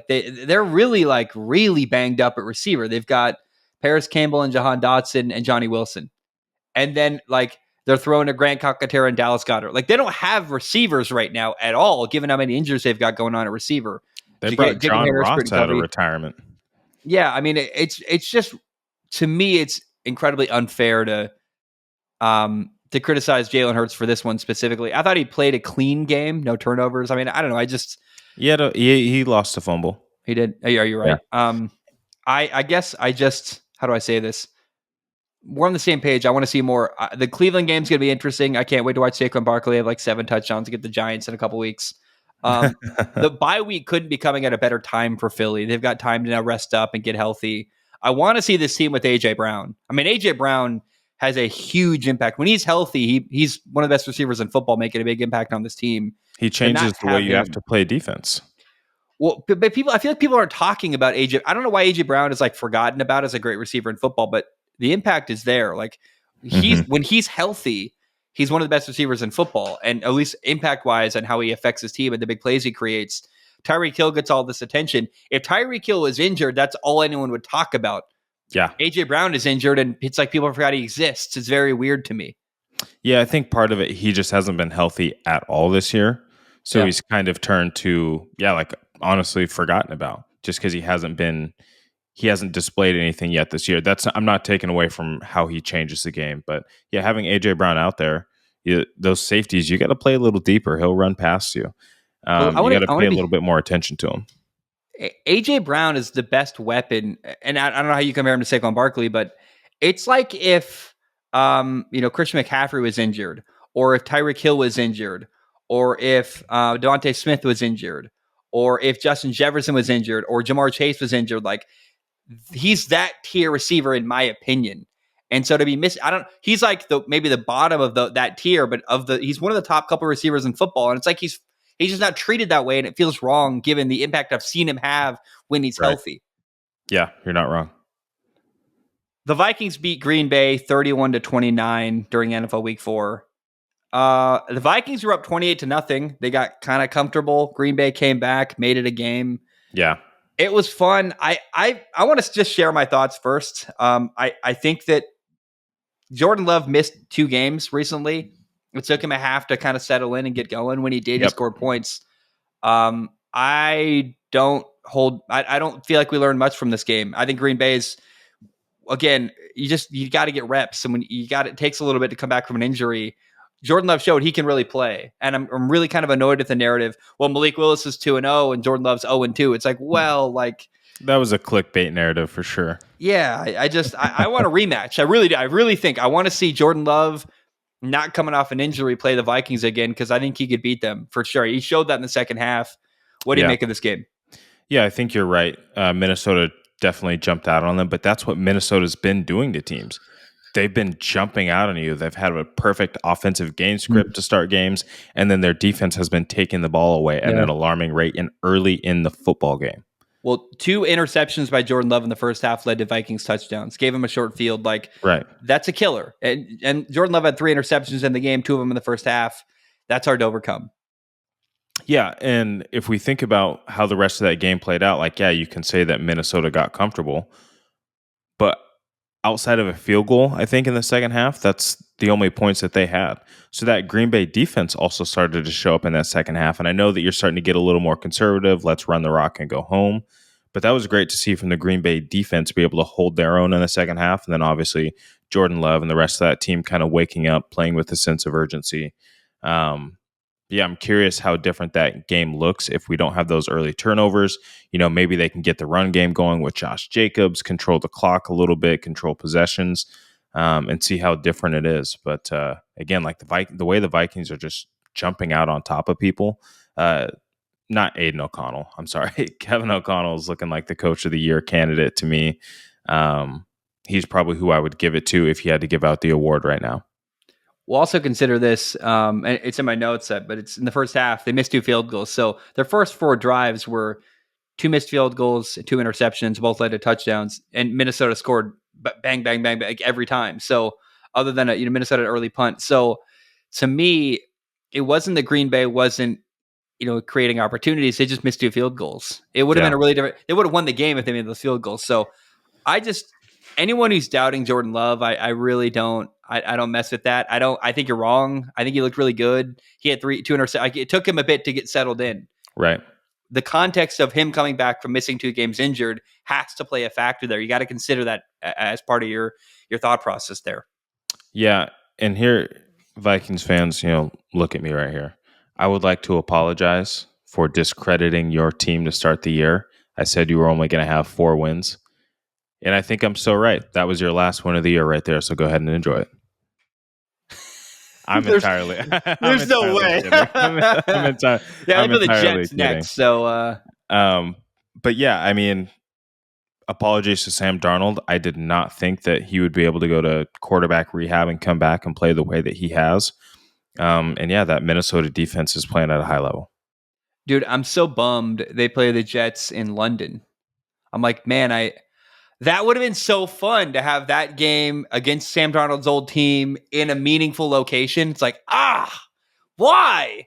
Why you got to do that? That game needed to be either in Green Bay or in MetLife. In Minnesota or in New York. Yeah. Yeah. No, Sam Darnold, the Vikings quarterback, playing the Jets. Oh, I was going Jordan Love against the Jets. Oh, yeah. Either way, interesting storylines. Yeah. Yeah, you're anyway. So the Vikings play the Jets next. They got a bye week. Then they play Detroit. That Detroit game is going to be so meaningful to me. Like, it's going to really shape how I view. If they walk away out of Detroit week 7, 6-0, like, what could you possibly have left to criticize the Vikings about? They beat up on Houston. They beat the 49ers. They've beat Green Bay. They beat up on the Giants who are bad. They're supposed to beat. I think you're going to beat New York and the Jets next week in London. Like, I think we're looking at a 6-0 Vikings team. But if they can beat Detroit coming off a bye week, which is great for them, they'll have a bye week to get healthy and prepare for Detroit. It could not be a more perfect situation for them. The Vikings are really good, man. It's really cool to see. Yeah, it does suck that they do have to play that game in London, like you said. I feel like that can take away from, I don't know what you want to call it, but just some teams respond to that kind of travel differently. It can it just makes for a more interesting game. I think it just changes the way that the game is played. But yeah, we'll certainly learn a lot about the Vikings here. Yeah, the Packers don't play the Jets this year, and I would give anything for that. I really I hope Aaron Rodgers stays in the league long enough for that game to happen, basically, because it'd be incredible. It'd be really fun. Matchup. It's a Super Bowl matchup this year. Yeah, get out of here. I will say, how do I say this properly? I really didn't like J.J. McCarthy, who the injured now backup quarterback in Minnesota, tweeting like very early on it was like halftime or the second half. He tweeted something like, "Your team has forfeit the game," and I just I don't think anyone noticed, but I noticed, and I was like, "That's not fun. I don't like that." What happened? He tweeted the picture you get when someone, like, if you're playing NCAA online and the person you're playing rage quits the game and leaves, and you get that message like your team forfeit. He put that message up when they were up 28-0, and it's like, hey, that's a funny meme, but if you're JJ McCarthy right now, don't do anything to draw attention to yourself, and don't do that. Wait till the game is over to do that.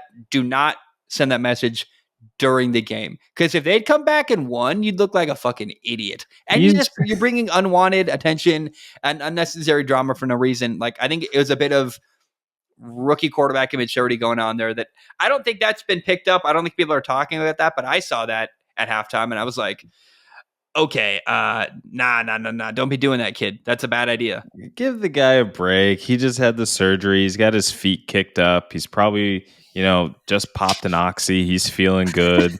Wants to give the team some gas. I guess. I hear what you're saying, though. That's anytime your team is playing, just don't tweet, talk, do anything until after the game. I know dudes that would be liking tweets, scrolling Twitter, Instagram, whatever at halftime, messaging. It's just very strange. Just don't do it. Just try and stay locked in on the game. Denver beat the Jets 10-7 during NFL Week 4. 10-9, excuse me. It was an ugly game. I've got a lot to say about the Packers offense. I rewatched this game today to kind of see what was going wrong for the Packers offense. To me, Jets offense. The Jets offense. Wow, I'm sick, you guys. I'm trying my best. My throat hurts. I'm gonna be honest. Nobody can tell. I can't tell. You're really? You're killing it right now. You're killing it. Great. I think the Broncos defense is better than people realize. I think the matchup with Garrett Wilson was really interesting. And he wasn't a huge part of the game. In fact, he had a fumble. Yeah. Aaron Rodgers, like literally the first, if you rewatch this game, you'll hear the who's that? I'm so bad. I have really bad headache right now. The broadcaster though, whatever it is, he says like, "Oh, the conditions will be no problem for Aaron Rodgers. He played in Green Bay for years. He doesn't mind some rain." And it looked like it affected him. Like they didn't throw the ball very well. They couldn't run the ball very well. They couldn't protect Aaron Rodgers. To me, the number one problem when you look at this Jets offense is just their offensive line. It's affecting their ability to run the football. Aaron Rodgers got sacked 5 times, and they were all in like really key, really crucial moments, like third down, fourth down, moments where like the only moment you couldn't afford a sack. They had false starts. I don't know what the deal with that is. I think the hard count was kind of getting people off. Some of the false starts were like backed up on 1 yard line, and then you got nothing to lose. So you just give a crazy hard count and hope something good happens. Right. But I really, to see Nathaniel Hackett play his former team, I was hoping for a better performance from the Jets offense, and we didn't get that at all. It was really ugly. It was really bad. It was kind of a defensive battle that, if anything, you walk away going, hey, the Broncos are better than we thought, actually. Like, their defense is really, really kind of got some studs on there. What'd you make of this game? Do you have anything to say? It was ugly, and I don't think it needed to be ugly. I understand that it was raining and it was coming down, and sometimes when you're watching on the broadcast, it's hard to tell. Unless the Broncos' run defense is number 1 in the universe, run the ball. Goodness gracious, this game was not out of control, and you're telling me if it's a torrential downpour that you're having Aaron Rodgers drop back and throw the ball 42 times, knowing that your number 1 wide receiver is probably going to be taken out of the game by Pat Surtain? Like, why are we not running the football, working to run the football more effectively? And I know you got to it with the offensive line. Jets fans, you guys told me weeks 1 and 2 that your offensive line was quote unquote actually playing great and they're protecting him and this, that, and the other. Like, you got to be able to sustain that kind of play. And to me, it just didn't look like it. They were whiffing on blocks in the run game. They couldn't move up to the second level. They were just genuinely getting beat in all phases of offensive line play, not getting a push, not moving up to the second level, and not giving Breece Hall and or Braylon Allen a chance once they got it. They punted 7 times, and so many of them were moments where they try to run the ball on first and or second down, sometimes literally both downs, and then it's 3rd and 10, and you're throwing an incomplete pass. Aaron Rodgers is getting sacked. I mean, that was the game. That just happened, rinse and repeat, like constantly. They got some better drives in the second half, but in the first half, their drives, they were fumble, punt, 3 and out, 3 and out, punt, 3 and out, punt, field goal, 6 plays, 5 plays, punt, 6 plays, punt, field goal. Then some more sustained drives in the second half that led to more punts, but it was a lot of trying to run on early downs and just going nowhere. And they finally started throwing the ball more in the second half. They gave up on the run basically. But their inability to run the football was the problem. And that's the offensive line. They couldn't run the football. They couldn't protect Aaron Rodgers. A lot of people are coming down on Aaron Rodgers saying he doesn't look the same. I just think it's the offensive line. I don't think it's Aaron. Like, he doesn't look any less capable than he did before. It's not like he can't move around out of the pocket. He's actually playing pretty well. They just have such a limited offensive line. It's causing problems in New York with the Jets. Yeah, and when you don't have a great offensive line, you have to find ways around it, right? Whether that's changing up the scheme and your numbers and your blocking, you have to do something. There's got to be a way. I don't know what that is, but it can't continue. And I honestly don't have faith that Nat Hackett's going to coach that into anybody. Yeah, well, I think we're seeing the symptom of having Aaron Rodgers as quarterback is you just can't challenge him. He gets whatever he wants. And like, we even saw Robert Saleh after the game say, I can't remember exactly what he said, but he said something briefly about like, yeah, we got to be more thoughtful with the hard count. And then he very quickly pulled back on that and was like very careful to not say anything negative about Aaron Rodgers. Like, he's not safe to say what he wants. And if they don't want Nathaniel Hackett there, doesn't matter because Aaron wants him there. You're not going to get rid of Nathaniel Hackett until Aaron wants him out. Aaron's going to get his way. He's going to get whatever he wants in that situation. Can we talk about that Robert Saleh situation? I'm not sure if this is a situation where we need to take sides, but I'm on Aaron's side. Learn the procedure, right? Yeah. Learn the snap count. You got a home game. I'm stuttering because it's that easy, but you got a home game. You have to be able to operationally be efficient in the game of football, right? And Aaron brought up a great point. It wasn't an issue before, and it can't become an issue, and you can't get in your own head over these simple operations. I'm not at any point going to go to my team and say, "Hey guys, we're just going to simplify the count." No, not when you have a guy like Aaron Rodgers, who's somebody who's made a literal career off of it. Everyone needs to rise up to that standard. And it's slightly concerning to me that Robert Saleh was starting to lean towards maybe we need to dumb this down for people. You don't ask people to dumb things down. You got to bring up the standard. That's what losing organizations do. Losing organizations look for an easy way to make it easy for everybody so you can try and get out there. That's not what you need to do. The expectation and the level of play has to rise, and it needs to be demanded starting at the top with Saleh. I have a lot to say. So I agree. However, I think Aaron Rodgers is kind of an idealist. In an ideal world, it's fucking big boy football. It's like, dude, figure it out. We can't hold your hand. However, it's a big however. If you simply can't execute it and all it's doing is hurting your football team, you got to have the awareness to go, we just can't do this right now. I know this because I was an offensive coordinator briefly in high school football. I designed an offense. I had all these incredible ideas, and I couldn't use almost any of them early on because it's like, well, we literally can't run our basic 4 plays. Until we run these 4 plays really well, we can't add more to the playbook. We're just going to overwhelm them. Now, it's a different situation. I know it's the NFL. I know blah, blah, blah. My point is, like, you can't, if you're failing to execute simple stuff, you got to have the self-awareness to realize, hey, maybe not a good time to call a hard count here because all day we've been failing to execute it. So I think both can be true. Aaron's got really high standards for the people around him, as he should. Tom Brady did. Aaron Rodgers did. Like that's how it should be in an ideal world. That's right. Unfortunately, in a game that you're struggling to score in, it's super wet. You're just trying to get out of there with a win. Maybe have the self-awareness to realize, hey, let's deal with this another time. Let's tackle this issue down the road. But right now, in this moment, we can't execute this, so let's not do it. That's all I'm saying. Yeah, I hear that. It's just a self-awareness thing, and it's for someone like Aaron Rodgers who knows it should be this way. It's an ideal viewpoint. Like we should be able to execute, and he's right. But if it's hurting your team, you can't call it in that moment. Does that make sense? Yeah,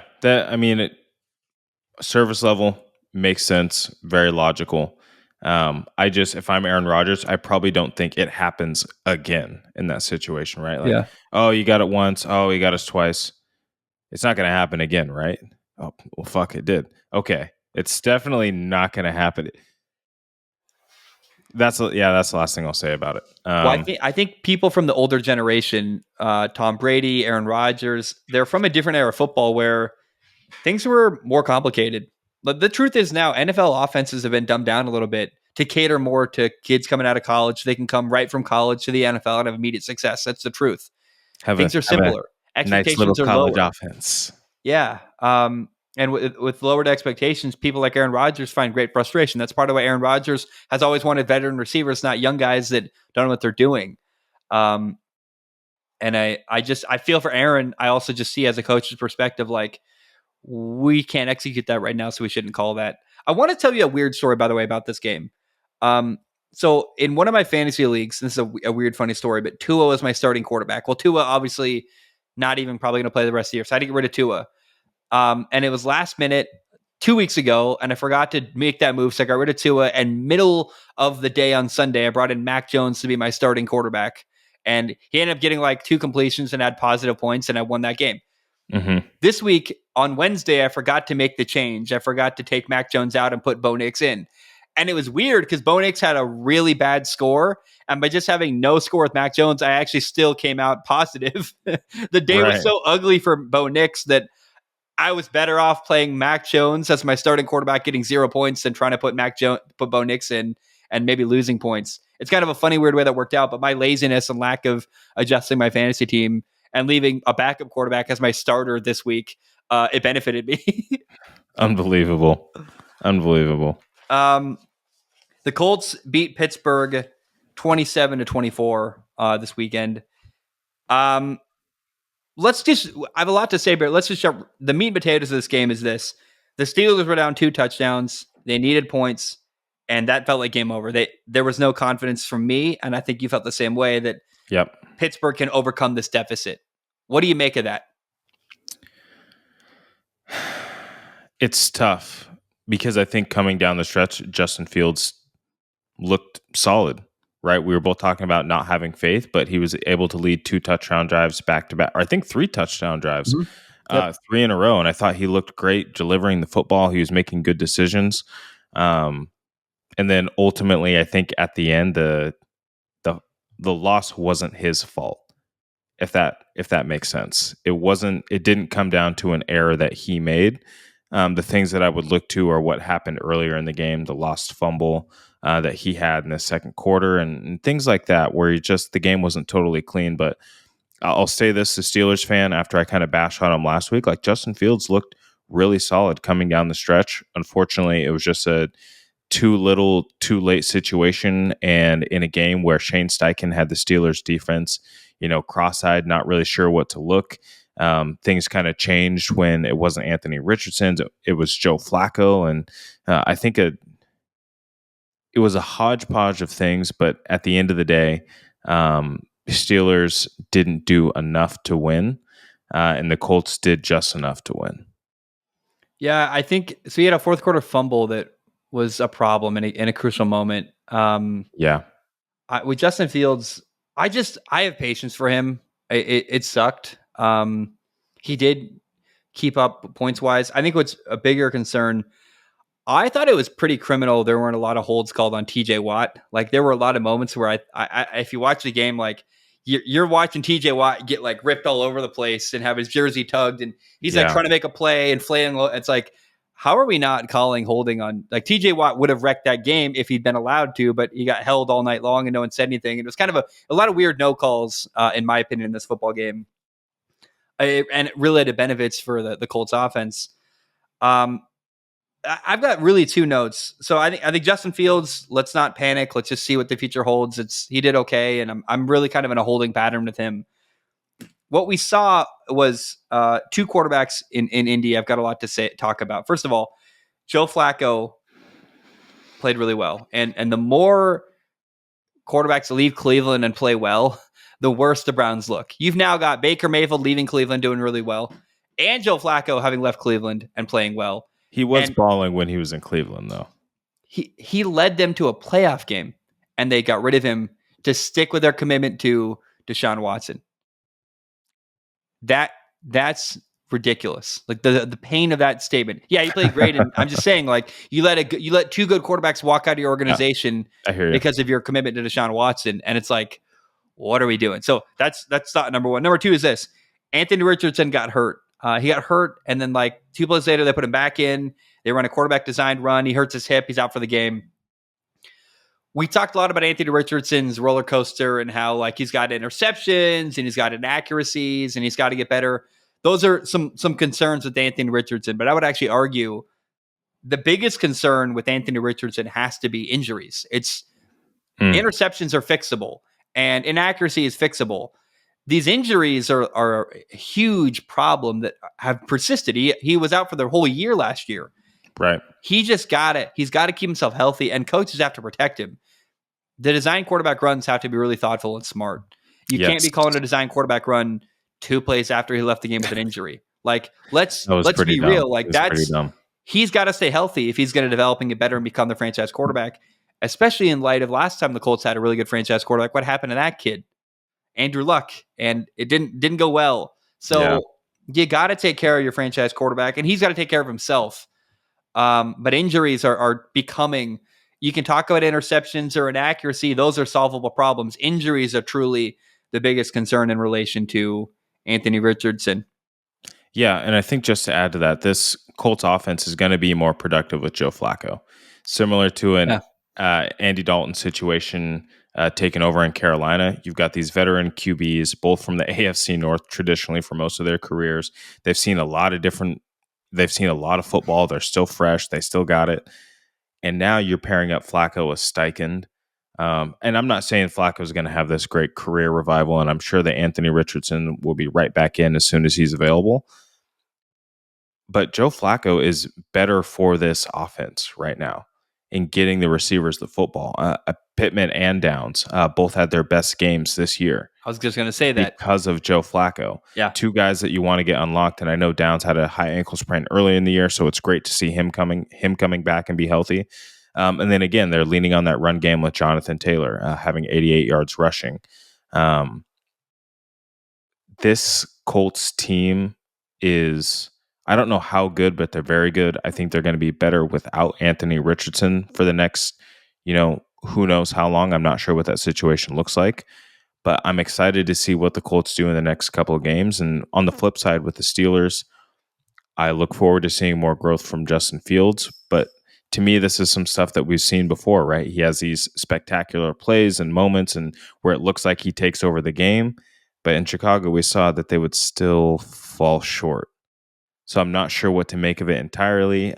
Again, I don't think that loss sits on his shoulders, but I think that there were things that they could have done earlier in this game against a relatively soft Colts defense that they should have been able to move against earlier in the game and not have to play catch up and chase towards the end. I'm really excited to watch the Steelers play Baltimore later this year because that's the game. That's going to be an ass whooping, dog. Well, they play in November. They play at Washington, then they play Baltimore after that, and it's probably is, but the Steelers defense against Lamar is really interesting, and then Justin Fields against a good defense in Baltimore. Like, it's you're probably right. It probably is an ass whooping, but it's going to be a big test and a big moment and an opportunity for Pittsburgh to prove us wrong and do differently than we expect. And I'm interested in that. I would liken Justin Fields to Josh Allen, and I'm not saying they just gave Josh Allen the business, but they'll probably give Pittsburgh the business too, but we'll see what happens when we get there. Yeah. I want to say you brought this up, but Michael Pittman Jr. 6 catches, 113 yards. I can't remember if we were talking between you and me or if it was actually on the show. I don't remember when this conversation happened, but we were talking about how it seems like Indy might need another true number one receiver. Yeah. Wow, with Joe Flacco running the offense, he does look like a true number one receiver. So does that still stand? Is it the quarterback, or is Michael Pittman Jr. still not quite what you want to see? He's still not quite what I want to see as far as being. Well, I think it was on the show when we were talking about it. I'm not putting him in the wide receiver 1 tier that has your Justin Jefferson, Jamar Chase, AJ Brown, like those kind of guys. He doesn't belong up there. He doesn't have the same ability to separate and the same yards after catch ability that those guys have. Is he a great red zone target? Is he a great target in general? Is he reliable with his hands? Is he a big frame? Yes, he checks a lot of boxes, but I'm not sure that he's not the tier 1 wide receiver ones. I'm not quite sure if he's tier 2. But he's somewhere in there. And again, this is not a shot to him. He's excellent. Let's be very, very clear. I'm totally stoked if I'm a quarterback and I have him on the roster. But I think that there's levels to wide receiver. And he's not at the elite level. You wouldn't mind if they drafted a receiver in the first round next year, though? No, not at all. If Jeremiah Smith or Ryan Williams was available, I'm taking one of those cats.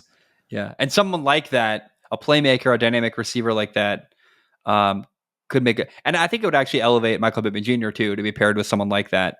As well. I mean, think about it. Jamar Chase has played next to T. Higgins his whole career. Those are 2 number 1 wide receivers playing right next to each other. What if they went and got T. Higgins this offseason? That would be sexy. And then I would dish off Anthony Richardson and I would get a quarterback who can throw the football consistently. That's what I would do. Oh my gosh. That was a bit of an exaggeration there, but I'm not mad if they went out and got a weapon. Yeah. Another weapon. Yeah. But when you watch Joe Flacco run this offense, it is clear like, oh, this is an upgrade. Yeah, it's an upgrade. This isn't a guy who's learning and figuring it out. This is a guy who's a finished product. Right. And it's by no means a shot at Anthony Richardson. He's just not ready yet. Yeah. Yeah, what it is a shot at when you watch Joe Flacco play again. It's a stark reminder he was in Cleveland last year, and you watch. Dude, I watched won the Browns. A Super Bowl. He won a Super Bowl. Yeah. Why I watched the Browns get the ball in the fourth quarter against the Raiders this week and not get points. And then I went from I was immediately watching Joe Flacco and I'm like, wow, this guy was in a Cleveland uniform last year and they didn't keep him and didn't figure it out. Nope. It's like, oh. Well, let's talk about that. I was going to put it at the end, but let's just mention it briefly. The Raiders beat the Browns 20-16.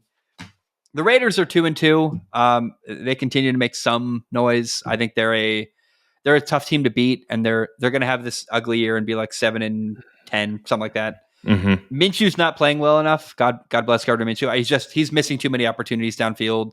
Yeah. I watch a couple throws where Devontae Adams open downfield and the ball's not where it's got to be, and that's tough. Yeah. But what's more interesting to me about the Raiders beating the Browns is the Browns are a 1-3. Again, they had the ball in the fourth quarter with a moment to go put together a drive and take a lead, and they didn't. And Deshaun Watson remains the focus of that football team. And I think it's wearing down the organization where I think we're to the point where you're losing the locker room. You're starting to lose faith and starting to have guys just be like, what are we doing here? Like, should we play Jameis Winston? We know we're only playing him because of the money you're paying him. They don't want to play for Deshaun Watson anymore. Is that kind of how you feel too?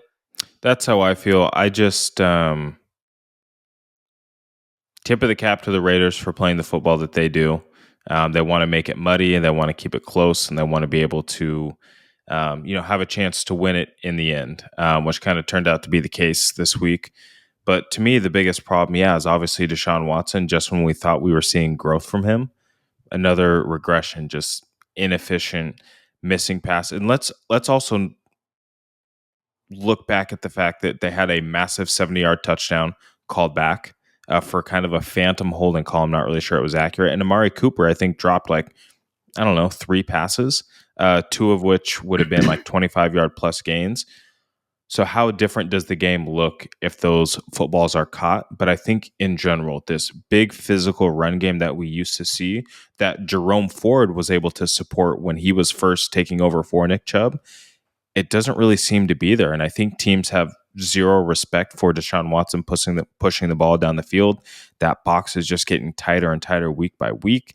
Now you don't have complementary play action plus your run game, and it's going to be really, really tough to win football games. So something's got to give before it's too late. And if it's going to be too late, then Stefanski's going to be out of a job. Deshaun Watson should already be out of a job at this point. I don't see any reason to keep playing him other than the money, but things are not looking good in Cleveland, and I don't see them changing, right? Like soon you're going to have guys like Myles Garrett starting to tune out the coaching and just being out there playing. Yeah. When you start losing games that you feel like you should win against teams that aren't very good, that's when things start to go south really, really quick. I think in fairness to Cleveland, we saw one good game from Deshaun Watson this year. And it wasn't even a good game. It was just serviceable. It was acceptable. A not shit game from Deshaun Watson. The offensive line's horrifyingly injured right now. Jedrick Wills, Jack Conklin, Wyatt Teller. It's not good. They are really banged up on the offensive line. It's affecting the run game. So I'm sure it's affecting every aspect of their offense. Mm-hmm. I just really I have a hard time caring about the Browns. I have a hard time paying attention, and I really can't imagine what that locker room is like right now. Yeah. I wonder about people like Amari Cooper. Is he trying to get out? Is he just not making plays and just dragging his feet, hoping they trade him? God, that's hard to say because Amari Cooper's been such a professional his entire career. But yeah, that could be the case. Both him and Devontae Adams on the other side of the football, our teams are not scoring a lot of points, and we are not being featured in this offense on a consistent basis. And that's got to be really, really frustrating to have that kind of inconsistency. The most points the Browns have scored this year has been 17. A lot of it on field goals. That just doesn't feel good. But yeah, as far as Amari Cooper goes, I think, maybe he's hoping Kansas City's calling right now to get him out there. It leads us perfectly there. Kansas City beat the Chargers 17-10. I think the Chargers were kind of doomed all week anyway, banged up on the offensive line, not healthy. A bye week is what's in store for the Chargers this upcoming weekend, and that's exactly what they need. It couldn't be timed better for them. Mm-hmm. But really, the noteworthy story out of the Kansas City and Chargers game is that Rashee Rice. Now, it's not confirmed yet. This is Monday night, September 30th. I expect very quickly, either Tuesday morning or Wednesday morning, we're going to find out Rashee Rice has a torn ACL. Mahomes threw an interception. Actually, ironically and horrifyingly, Patrick Mahomes was the guy who triggered the injury. But Rashee Rice looks like he has torn ACL. Hollywood Brown, Marquise Brown's out for the year. We're in a point where it's a really, really good defense in Kansas City, a great quarterback. But once again, they're back in a position where they need a wide receiver. The guys that come to mind for me, people are talking about Devontae Adams getting traded out of the Raiders organization. It's like they're not going to trade him in division to Kansas City. To Kansas City. Like, no way. I think the Jets are an interesting team. Maybe they could trade for Devontae Adams potentially, something like that. But he's not going to Kansas City. So then you're left with like Amari Cooper, DeAndre Hopkins, or Darius Slayton, maybe of the Giants. Darius Slayton's interesting, but Amari Cooper's the one that really grabs your attention and feels like a possibility.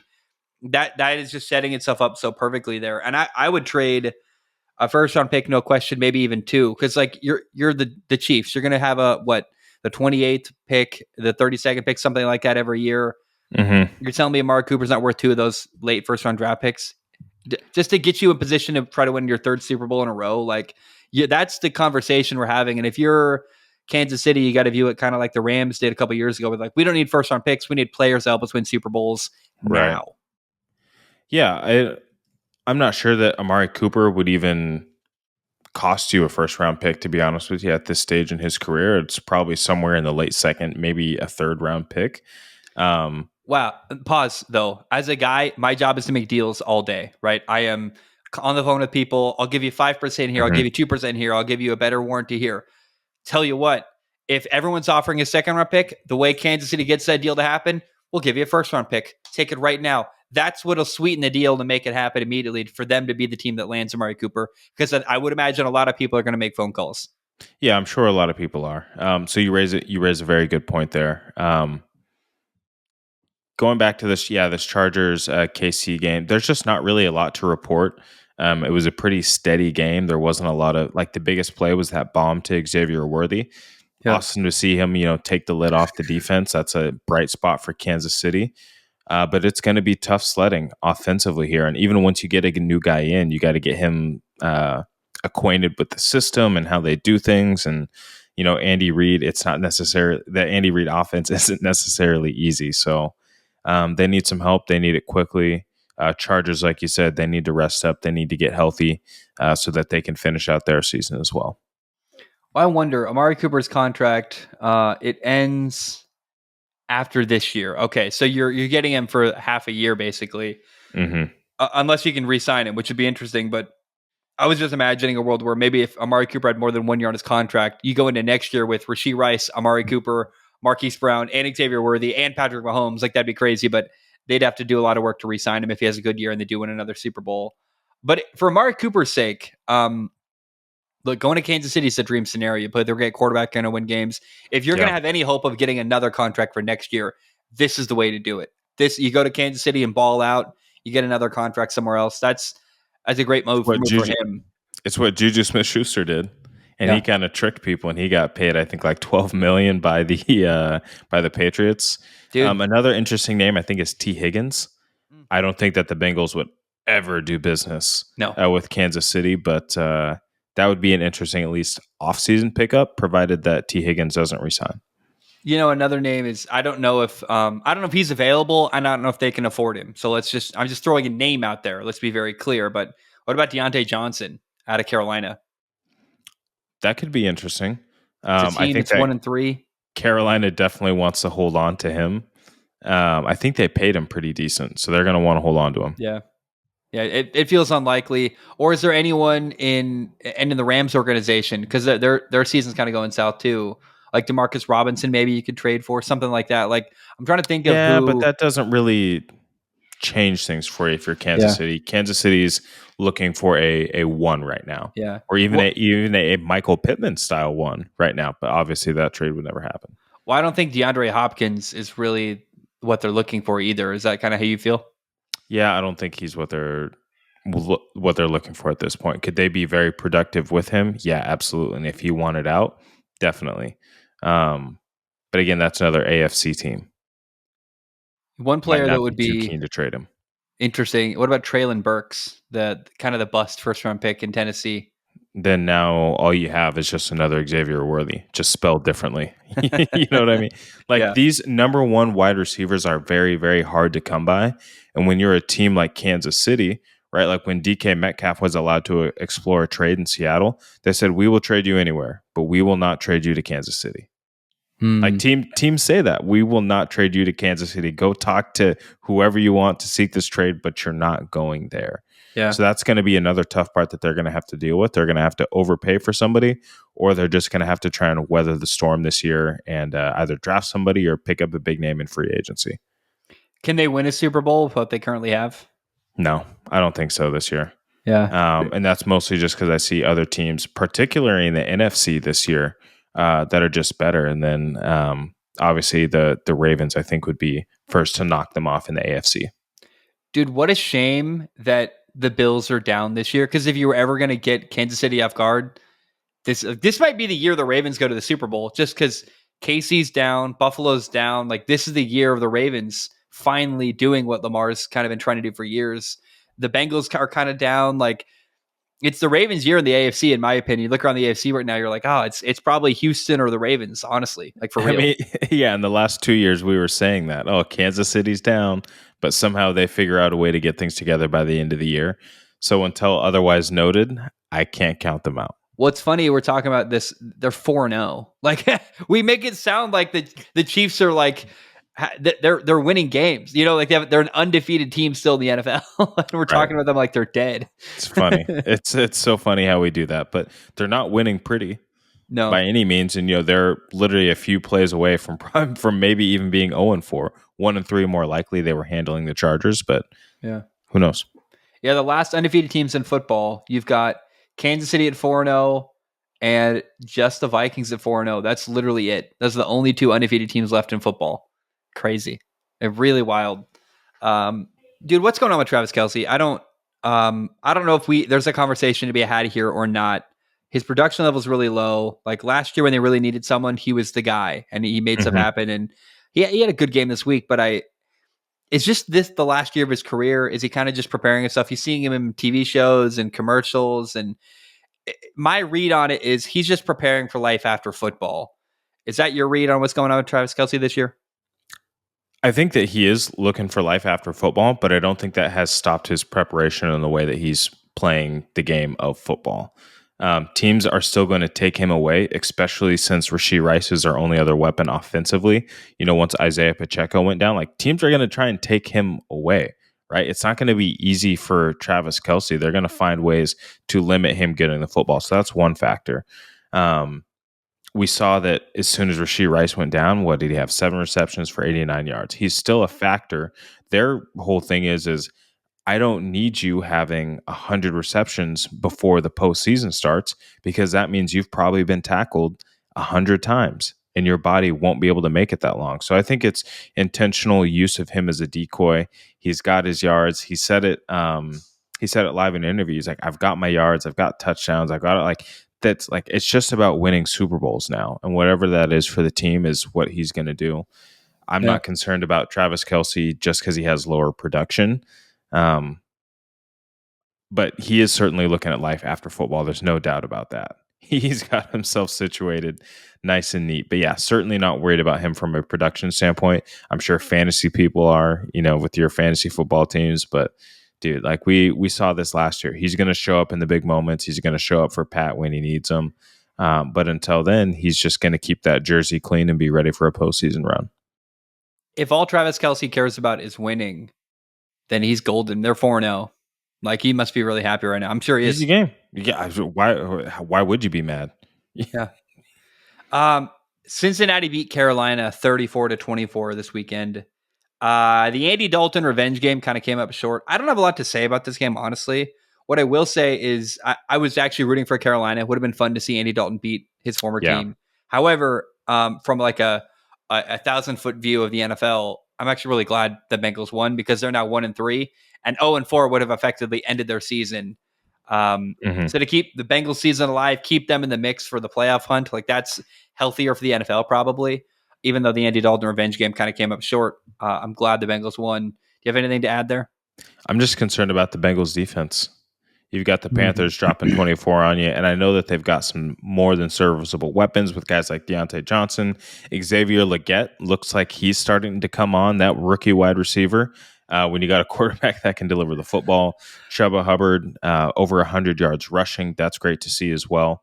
So a lot of good things for the Panthers. Obviously, Bryce Young was the problem. Again, not a knock on him. He just clearly wasn't ready and didn't have the confidence.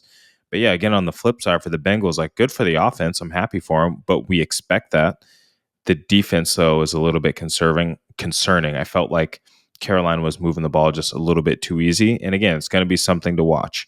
That defense could certainly be the Achilles heel for Cincinnati this year. That's really all I got for that game. Yeah. I wonder if Chase Brown becomes their running back one, through the rest of the year. He had 15 carries, 80 yards, 2 touchdowns, 5th-round pick last year. Interesting story developing with him. I don't know if you saw the video. Leaving the stadium, a Carolina fan dumped their drink on him. I did see that. That's not cool, but B, it feels like a safety issue. That feels really weird and uncomfortable. And maybe we can't have fans they can be on the side, but maybe they shouldn't be allowed where they're up directly above a player anymore. Maybe that's something you got to take away from fans' ability. I mean, a lot of those stadiums now do have that tarp that kind of goes over the tunnel now. So there's probably a few stadiums here, few and far between that don't have that. But also just don't be a shit human being. Yeah.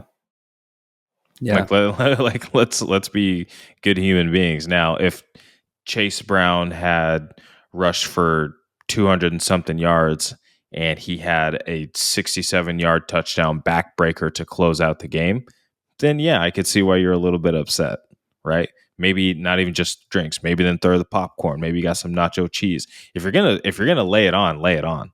Don't give me one beer. Give me your whole tray over the top. Commit to it. I just think about myself though, walking around downtown Portland, people throwing stuff on me, those are two entirely different things. I know, because number one, in Portland, that's probably a homeless person. Number two, it's probably a pile of hot shit in their hand. Yeah, or acid. It just has the same energy of an acid attack. And I'm I just don't like dumping liquids on any human being. It's just not. I don't like it. Not a fan. It's childish and it's immature. And I hope you guys didn't take my little rant there too seriously. But whatever. Yeah. Houston beat the Jaguars 24-20.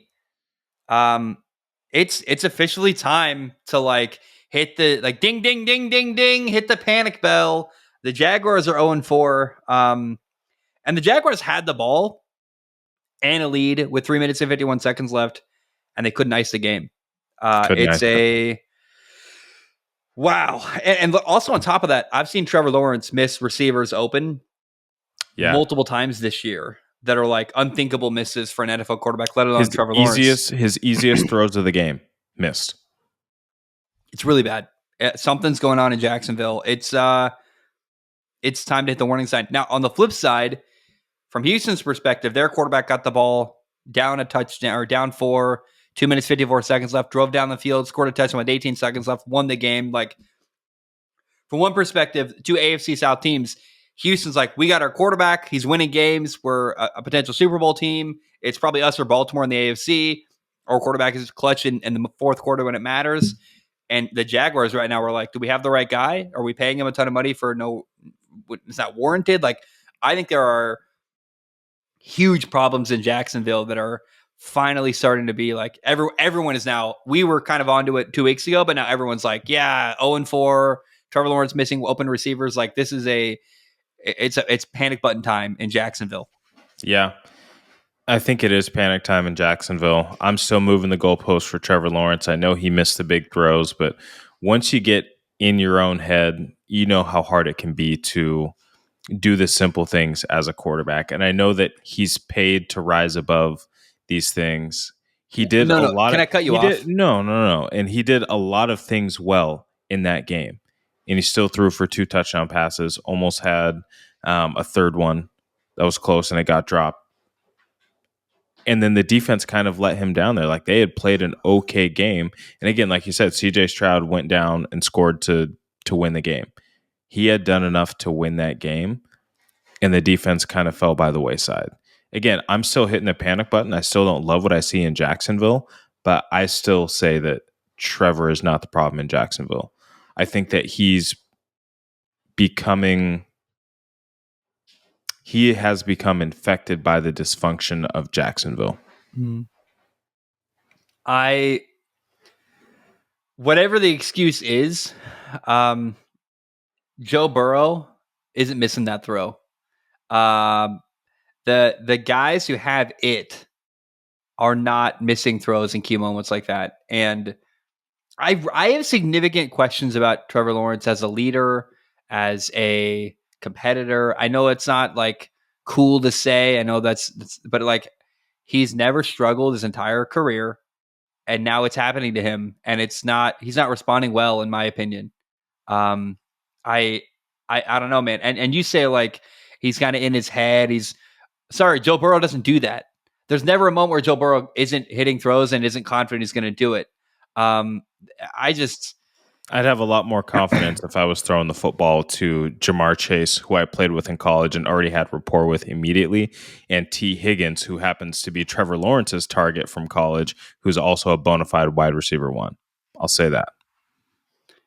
Travon Walker, by the way, number 1 overall pick in 2022, 2 sacks in 4 games, getting horrifically outclassed by Aiden Hutchinson. What a bad draft pick that was. It could not be more clear. You look at Aiden Hutchinson right now, the impact he's having week to week, 6.5 sacks in 4 games. And not only that, but like making an impact, causing pressure, causing problems for opposing quarterbacks, getting after Geno Smith on Monday Night Football. Like, it's a big concern that they wasted a draft pick and frankly have a huge I don't know if bust is the right word. He's a starter, but like, he's not a number 1 pick. He doesn't look like one at all. You would never know watching the Jaguars. That's the guy they drafted number 1 overall. Yeah. It's crazy. It's a blunder by them, in my opinion. Aiden Hutchinson has grown. I think if you were to look at both the guys on draft day, you could have certainly made the case for one or the other. But the growth that we've seen from Aiden Hutchinson has been far superior to Walker. And like I said, it's not close. Adding to your release package, adding to your rush package, all of those things, getting better in the run game. Aiden Hutchinson has done those things. And we just haven't seen that. And again, is it coaching? What? Is it part of the dysfunction? I just don't know. Yeah. Washington beat the Arizona Cardinals 42-14. I know you love this. Dude, first of all, I mean, Jaden Daniels looks like rookie of the year. You watch the amount of drives. They're scoring on almost every drive in Washington, whether it's a touchdown or field goal. I know they had one game where they kicked 7 field goals, but they scored like basically every meaningful drive they had the football. Mm-hmm. It's insane. And it's not only like, it's also the leadership from Jaden Daniels, the way he's interacting with his teammates on the sideline. There's a energy in Washington that was sorely missed in the Dan Snyder era. And it's so cool to see Dan Quinn just turning things around with the right quarterback, who he looks like the best quarterback in the draft right now. If you're to like pick right now, 4 games in, that's the best guy that was available. Washington's 3-1. I just really like what's going on in Washington. What's actually more interesting to me is this was a big test for Arizona. And I got a lot of shit from Arizona Cardinals fans during the preseason and how I don't give them enough credit. I'm not a fan of them. I'm mean to them. I'm unfair to them. They're better than I realize. Mm-hmm. When given opportunities to win and show it, they're 1-3. And Kyler was outshined by a rookie quarterback during NFL Week 4. That's not entirely fair, but outshine is the right word. Outperformed is different. Outshined for sure. And man, it's an awful loss for the Arizona Cardinals, in my opinion. What say you? Man, I don't know if this is an awful loss. I mean, maybe the Commanders really are just that good. But to your point, Jaden Daniels played well. I think at this point, he's led more drives that have turned to points than he has incompletions in the NFL right now. He's playing at a highly efficient clip. And again, getting good coaching, by the way, too. Being put in a good position. Coaching. And again, Brian Robinson Jr., I'm going to continue to point out these backs that have 100 yards rushing in games, how important feeding that run game is to set your quarterback up for success. I love what I'm seeing in Washington. I love the growth that the defense continues to come with, again, with Dan Quinn. Just this team is so high energy. They look like they're having the most fun of anybody On the flip side with Arizona, I thought this was going to be a week that they kind of took a step forward to looking like a team that could be, a 8-9, a 9-8 wild card type team. And to me, they just kind of flopped, and they didn't really have the juice that was needed on the offensive side of the football to, sustain and come out with a win. And defensively, which we were giving them credit for, we know their personnel wasn't great, but the team was still playing a defense at a high level. But they just got outclassed and embarrassed. And one thing that will be interesting to see is what this Washington offense looks like, come weeks 8, 9, and 10. Once people have seen this new revamped Cliff Kingsbury, a little bit of college stuff, a little bit of pro stuff, a little bit of whatever he was sipping on when he escaped to Thailand, like whatever, mesh of offense he's put together, it's clearly ahead of the defenses in the league thus far. And so once we get later into the season and get a little more tape, what does that look like? And how much leash does Jaden Daniels have to grow before teams start to take away a few things that he likes?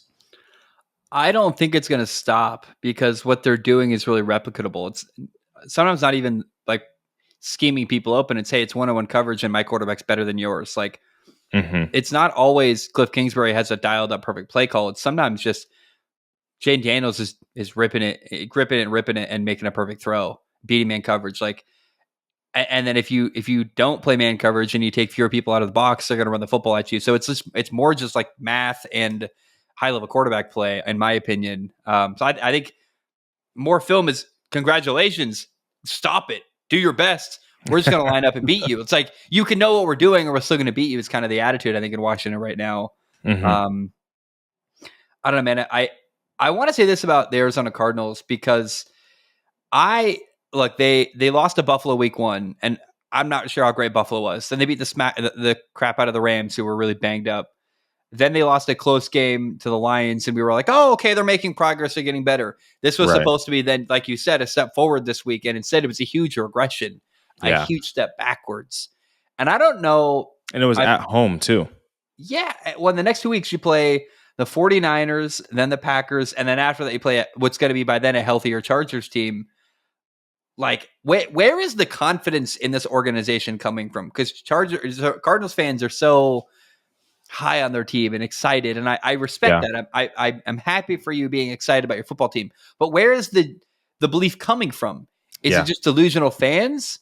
Like, what have they done to earn any goodwill or earn any benefit of the doubt? I don't understand why Cardinals fans are so confident in their football team. I don't get it. They drafted Marvin Harrison Jr., dog. It's a fix-all. I guess. No, but I think we expected Kyler to continue playing at that clip that he did in week 1. He didn't. The offense hasn't really shown up the past 2 weeks. Yeah. And when you don't have that and you're not playing complementary football, we talk about it all the time. Your defense has to set your offense up, and your offense has to be able to set your defense up. And it doesn't look like they've found a game outside of the Rams game where they kind of jumped out on them. They haven't really found a game where they can get those two working in tandem. Let's talk about the Rams. Chicago beat the Rams 24-18. It was a surprising one. I'm surprised. I was Chicago very surprised. Pulled this out. Do you have anything to say? I've got one note here, but what do you make of this game?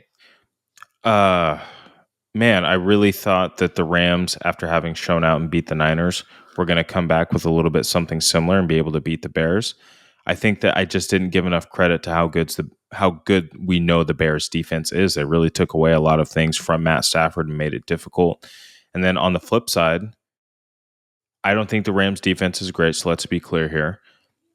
But they gave DeAndre Swift the football consistently and in a number of different ways and a number of different fashions. And it turns out the dude is really, really good at football. Say what you want about his vision and his physicality. When he was challenged, and I know for a fact he was challenged by that coaching staff to run physically, he did. He kept it up inside. He turned. He went for those contact yards. And then when it was time to be special on that screenplay, he made dudes miss and he turned on the burners. Loved to see that, and I'm curious if that's sustainable. DeAndre Swift is a leading rusher and leading receiver. Yeah. Dude's nice. Dude's good at football. Caleb Williams is making progress. I really like him. I still maintain I don't think they've got the right offensive coordinator. And I think, unfortunately, the only way to find the right offensive coordinator is to demote the head coach and get a new head coach. It's a shame you can't have Matt Eberflus just be your defensive coordinator and hire an offensive-minded head coach. But that's not how the NFL works. That's not how egos work in this business. Right. I will say, and you'll see this if you look up in certain NFL channels and certain Reddit threads and whatever, Torrey Taylor, the Bears punter, is like crushing it right now. Like he's really, it's weird to say, but like he's actually like dominating. He's probably one of the best punters, if not the best punter in football right now. And like no one's talking about it. And I just think I encourage you to look up a YouTube channel, Isaac Punts. I actually don't know what he said, and I've seen enough discussion about him. I've got no doubt he's talking about him on YouTube. But that's the guy. If you want like punter information, you go to Isaac Punts. He always has good videos about people. I'm sure he's got great videos about Torrey Taylor, but the punter in Chicago is becoming like an enigma that people are like, he's incredible. Like if you go to like watch the highlights of the Bears Rams game, all of the comments under that game posted on the NFL YouTube channel are like, why is there not a single punt of Torrey Taylor here? Well, there's not a single Torrey Taylor clip anywhere in this video. Like how could you be so off base? Right. And it's clear there's like a growing belief in NFL, YouTube, and Twitter and whatever that, hey, this punter is like killing it. And probably the guy I mentioned is probably spearheading it, actually. Isaac Punts, now that I think about it, they're probably getting that information from him. But it's just an interesting name that like I've not heard anyone mainstream talk about. But there's like a little growing underbelly of NFL fans that are like, this punter in Chicago is incredible. And it's kind of fun and silly. Chicago market's funny, man. The 49ers beat the Patriots 30-13. Wait, let's rewind real quick. What did you really have to say about that game? I feel like I didn't really get into what we were talking about with Caleb Williams. And I mean, he really didn't throw the ball to receivers very well this game. I know he completed 17 passes, but like you said, seven of those went to DeAndre Swift. DJ Moore, to me, looked like he's over playing with Caleb Williams. The body language looks bad. I'm curious what your thought is about the offense, because on paper for DeAndre Swift, like things look like they went as good as they could. Yeah. But then you look at the rest of the box score, and these receivers were just pretty much cut dry. Was that the game script, or what was going on? Yeah, to me, the truth is, until they get a viable offensive coordinator in there, that's going to be my stance. It's just, I think Caleb Williams can play. I think they're not doing the right thing by him. I think they got the wrong offensive coordinator and probably got to fire the coach in order to get the right guy. Someone like Ben Johnson, someone like the kid in the guy in Houston. I'm blanking on his name right now. Bobby Slowick. Someone like that's got to come to Chicago and solve this problem. I mean, that's the truth. And until then, like, it's really hard for me to judge Caleb Williams just when my opinion is he's in the wrong offense. Like, it's like really hard. It's going to always be hard for me to evaluate what he does when it's like, and I'll make a video at the end of the year, be like, here's what he's doing wrong and what he can work on, blah, blah, blah. But I have a hard time believing it's being put in a position to do well as long as they've got the offensive coordinator they have. It's like, well, okay. Heard. So on that note, the 49ers beat the Patriots 30-13. When you talk about doing right by a rookie quarterback, sometimes that means protecting them. Drake May didn't see the field at all in this football game. I think that's right. It's not a very interesting game. The 49ers are decimated. They beat the Patriots, who are not that great. But the note I have is, hey, I'm glad Drake May didn't play at all in this football game. Do you have anything to add about the 49ers Patriots? Good team beat bad team. Yeah. It's the most boring game this week in the NFL, in my opinion. It's the most like straightforward, not interesting. Yeah. The only note really about the 49ers that's interesting is, hey, Christian McCaffrey, their star running back, has tendonitis in both Achilles. And that's like I don't know, death sentence is the right word, but like, I don't think he's coming back this year. Molly's mom works in the medical field, and I asked her about it, and she's like, dude, it took me a year. It takes normal people like a year to overcome tendonitis. Now, he's got better medical support and better training staffs around him, but it's almost unthinkable he can come back this year. And if he does, it's not till like January. Best case scenario. But Christian McCaffrey's probably done for the year. There's a good chance that he's done for the year. And even if he does come back, what kind of workload is he going to be able to sustain without re-aggravating that injury? And to have it on both legs is, I'm not even sure I've heard of that. So can he even walk? I'm not sure, but if I'm him, I'm not moving anywhere. I don't care if I put on 30 pounds. I'm just kicking my feet up. I'm letting that blood flow get there, using like some restriction, and I'm just not doing anything. Hyperbaric I'm chamber, not even, maybe. Like do whatever. I'm not even walking, bro. I'm giving it light massages, and that's about it. Yeah. I think I would do everything that Western medicine can do and everything beyond that. Hyperbaric chamber, stem cells, whatever. Like I'm Yeah. doing whatever I can to take care of my body right now. I've And got, stem cells is kind of a joke, but like I'm doing whatever care you can give your body right now. That's what you should be doing and putting your feet up and take care of yourself. yeah. Is And I'm this kind of sure, issue? I'm sure that he's doing it. Well, is this a thing that could affect the rest of his life? Is that kind of where we're at, where this could be long-lasting leg damage, or is I don't know much about tendonitis in that part of your body, the Achilles. I don't know if you do either. Honestly, I don't have a great answer, but if I was to liken it to something, how people get tennis elbow and they get that tendonitis, like that really doesn't go away. It just flares up at certain times if you agitate it in one way or the other. So there's a chance it sustains itself, but there's a chance it kind of goes away. But not what you want to have if you're a running back that got paid a lot of money, No, and not what you want if you're the Niners and you just paid this running back a lot of money. I got two things left today. Yeah. If you got time for it. Number one is this: I want to talk about a situation that's going to be what happened recently at UNLV is going to be a landmark moment in the college football world. One we're going to look back on probably 20, 30 years from now. Matthew Sluka was a starting quarterback at UNLV, a team that was 3-0.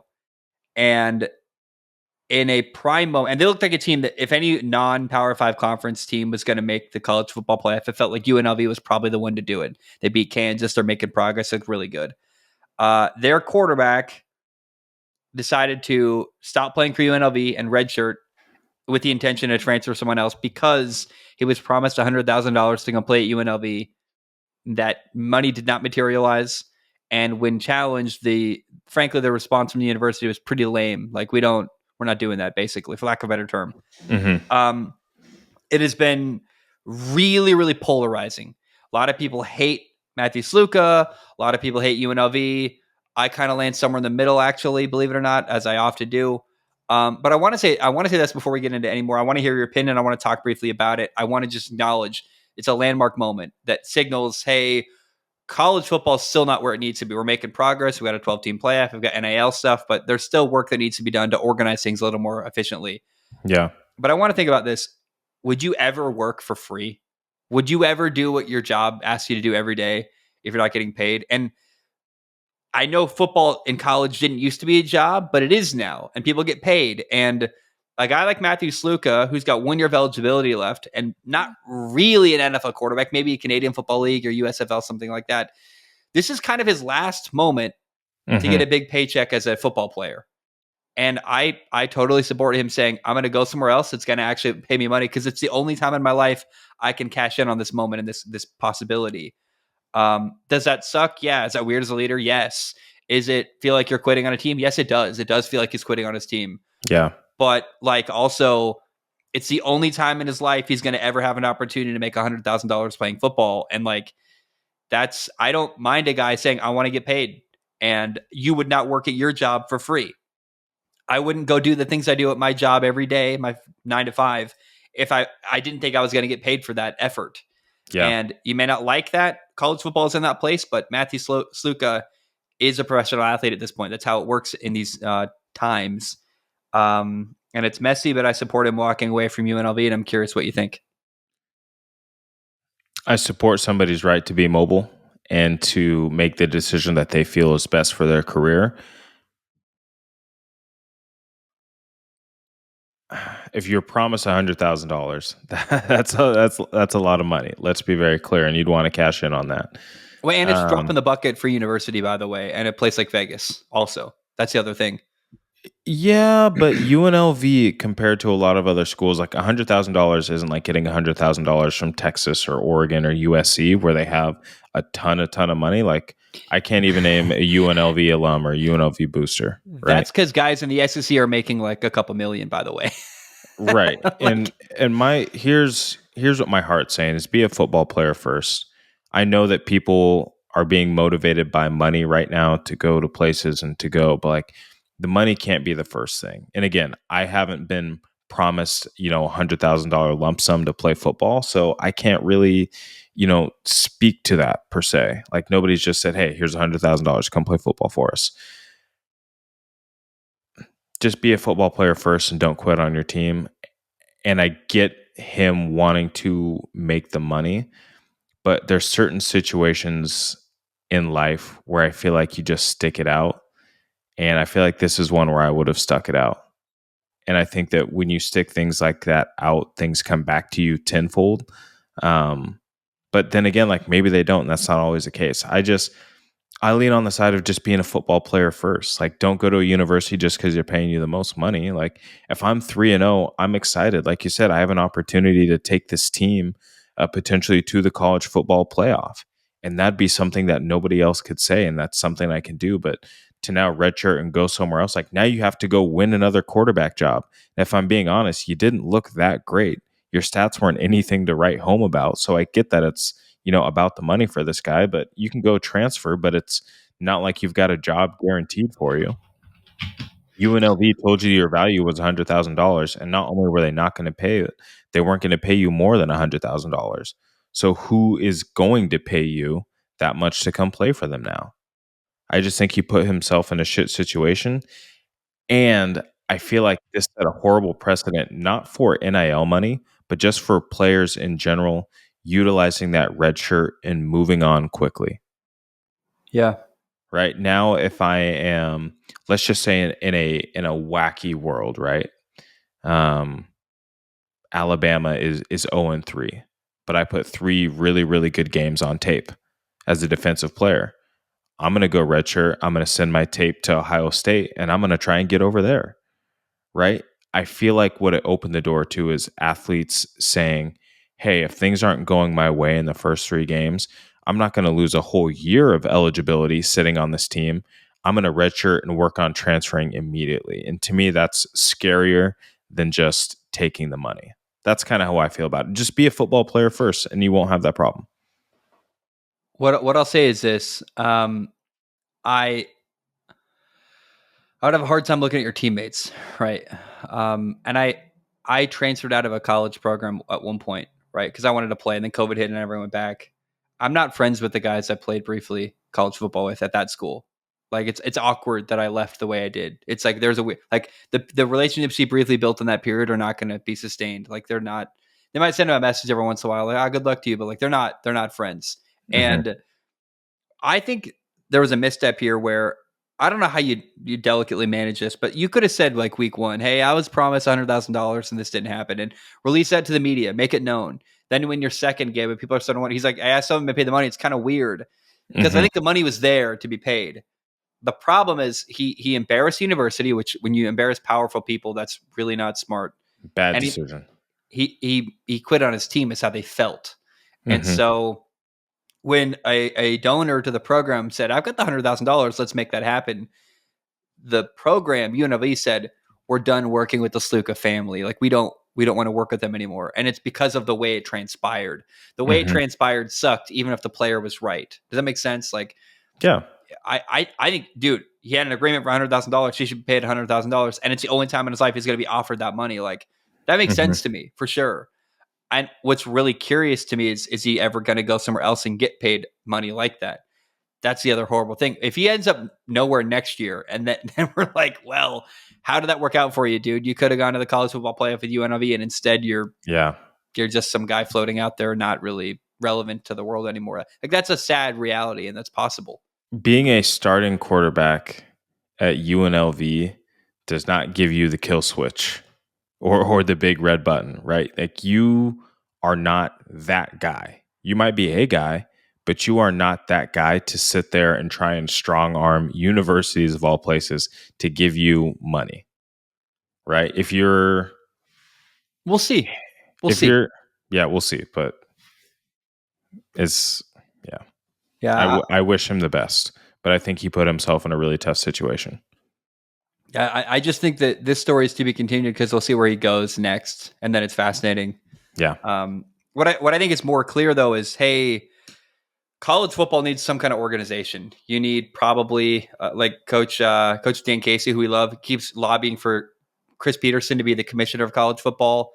I think the sooner you can decouple from the NCAA and make it a true paid sport, and you've got contracts and you've got official rules, like official contracts, official agreements are going to make this go away. You're not going to have a situation like this, but this is a moment, weird way to put this, but Matthew Sluka kind of taking one for the team in a weird way. Like, I don't think he's not trying to be a martyr. That's not his goal at all, but it's going to be a landmark moment we always look back on, and it's going to be a moment that hopefully led to change in college football. So that's how I see it is not that he's trying to make an impact, but he hopefully will make an impact with this action. I would like to think at a larger university, yes, that impact happens, but at UNLV, I just don't think that people care enough. Yeah. But now people know, hey, we better fulfill the needs, because if we, like, let's say for some reason Jackson Dart left to Ole Miss next year and went to somewhere else, and then if that situation happened to someone like Jackson Dart or someone high profile, it'd be a huge stain and a problem. So now exactly. Colleges are on notice. Hey, let's not have what happened to UNLV happen to us. Let's fulfill our promises. Absolutely. Do you have time to answer questions from Patreon? Yeah, let's have some fun. Okay, Justin writes in. You go to patreon.com/Zach Schaumler if you want to write in. Justin says, HVAC Zach and Nathan, run the damn ball, Hawthorne.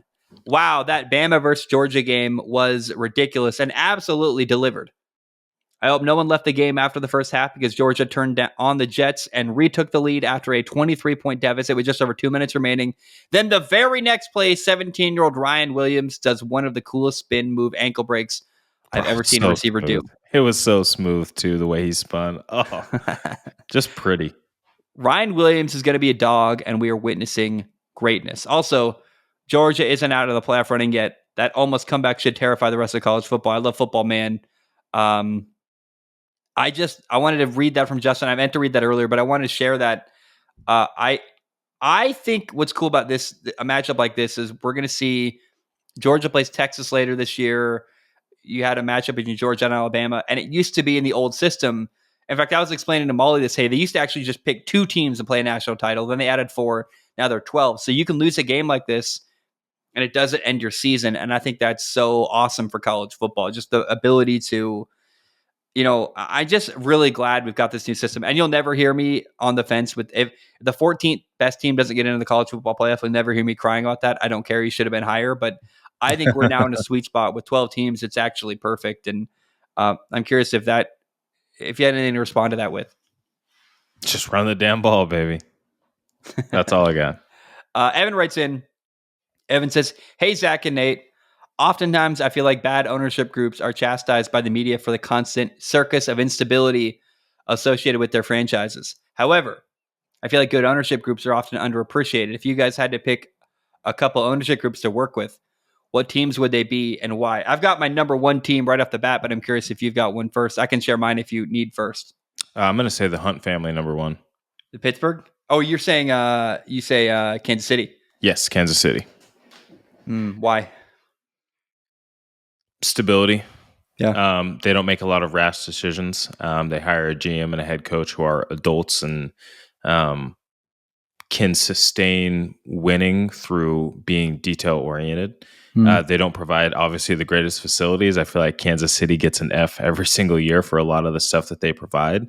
But the family is stable as a whole, and that trickles down into the rest of the team. I think following that up, who would be number 2? Maybe Green Bay, and it's not really an ownership group per se. It's more of a ownership by committee because it's owned by like a group of shareholders that's more evenly spread out. So I think Green Bay would be an interesting team.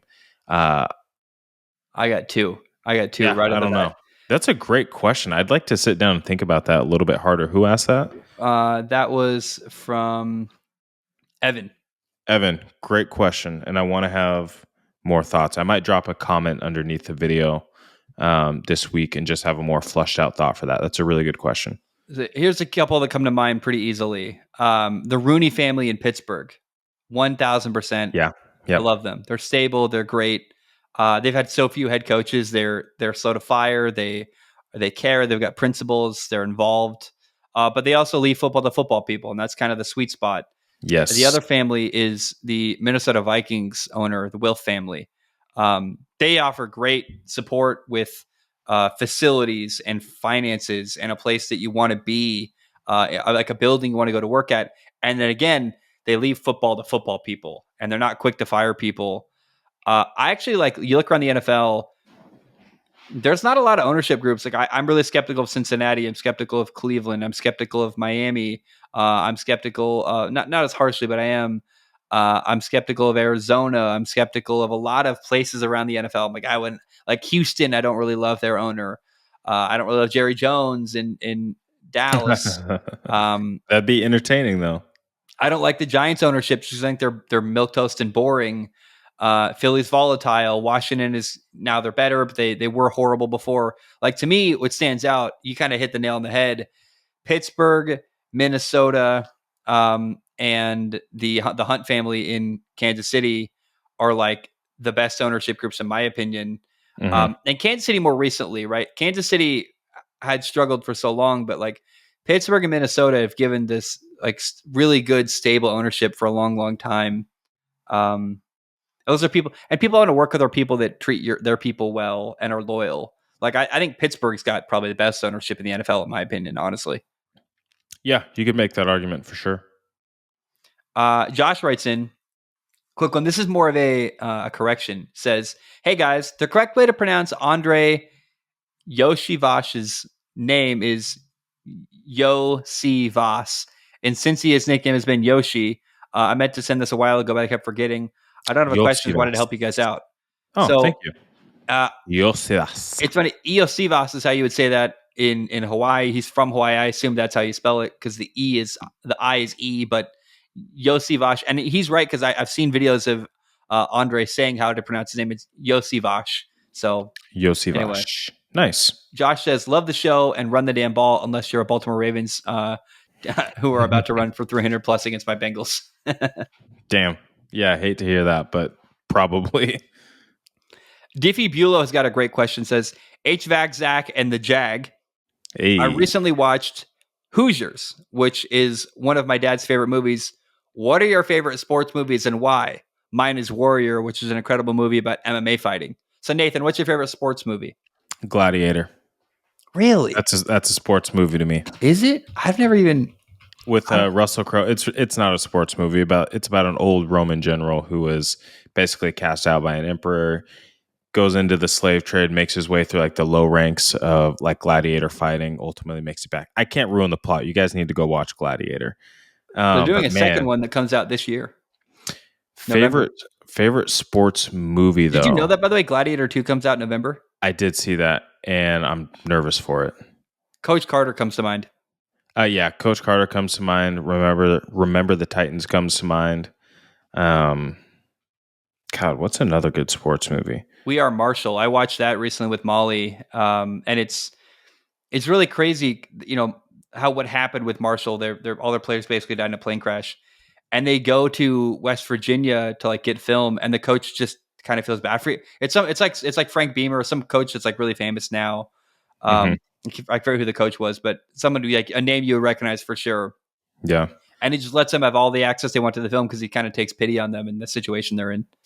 I think Moneyball's another good one. That's gotta be it. That's probably it actually. It's baseball oriented, which is kind of weird, but I think that's a great film. Yeah. Friday Night Lights is a hard one not to mention if you're mentioning. The show's better. The TV show's way better. Is it? Yeah, it is. All right, whatever. We can disagree on that one. The TV show is good though. TV show is good. You think the show is not as good as the movie? No, the movie is just a classic. Oh man, it's something that in my conscience, even if I really felt like the show was better, I couldn't put it over the movie. You know. Yeah. What about Rudy? Rudy's a classic. Dumb. Really? A high school teacher called me Rudy. And I was like, what are you talking about? Like, what are you saying? I lead the league in touchdowns. This isn't a Rudy type situation, bro.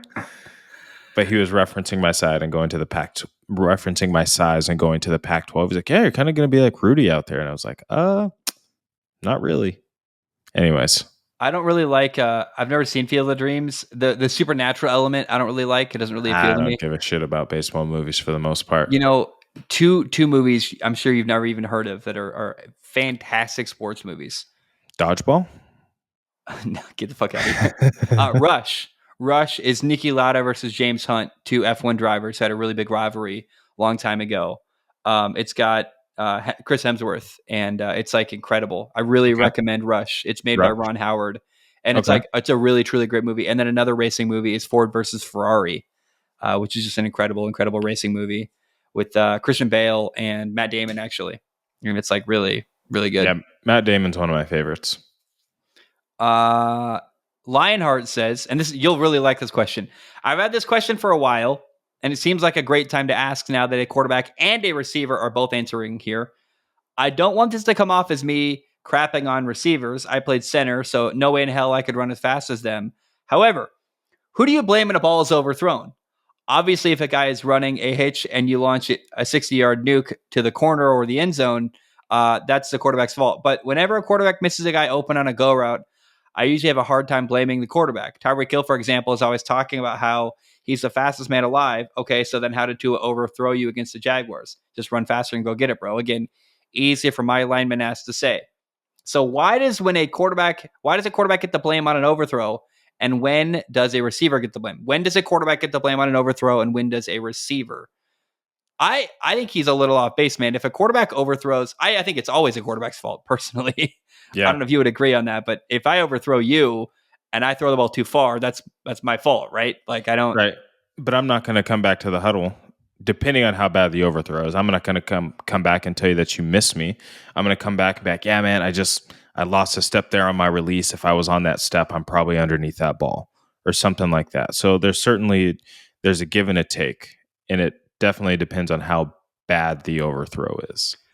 Well, I think one thing we can talk about here is the moon ball, where you throw it so high, it allows the receiver to adjust their gait. The moon ball. But like if I throw it really high and far, you can adjust your speed to time it, right? Like we saw Antonio Brown do that a ton. So good at it.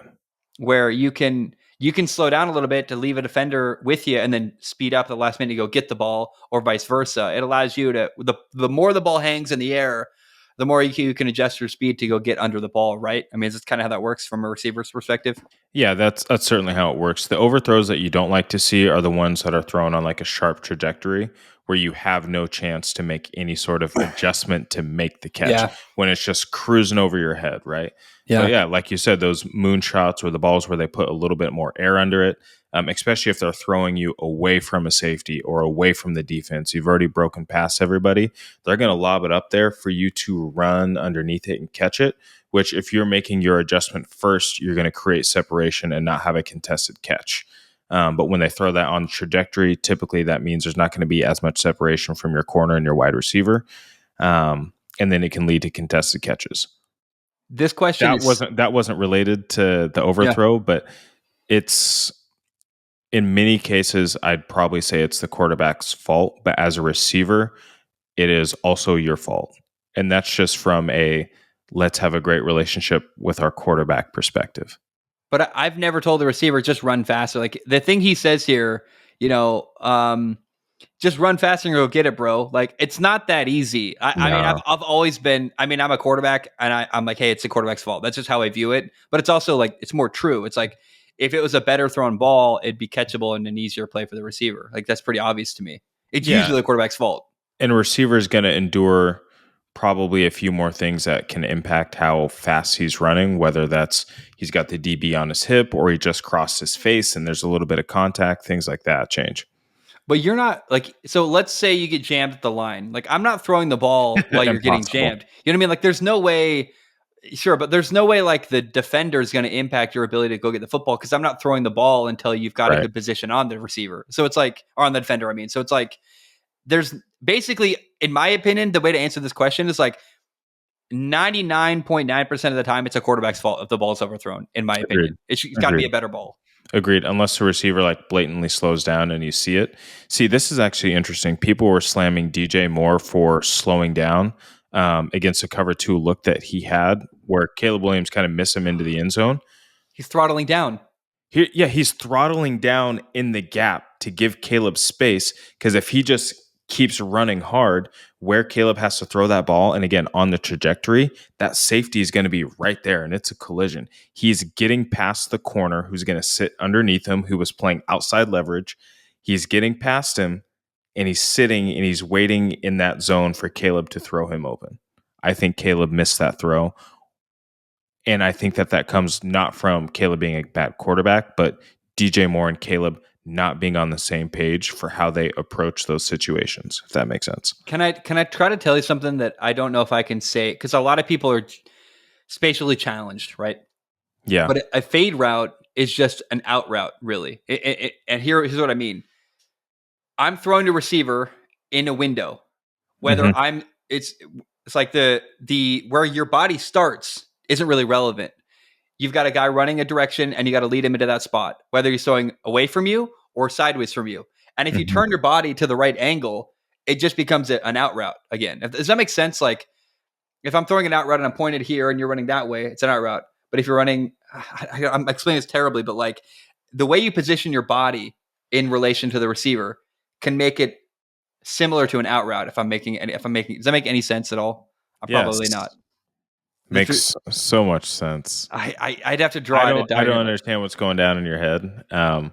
But that sounds like something that is a tick for you to understand how you want to release the ball and on what trajectory and things like that. Here's a better way to explain it. If you're running across the middle of the field and there's 2 defenders and you're trying to settle between the 2 defenders and you slow down your progress to settle in that window, no one has a problem with that.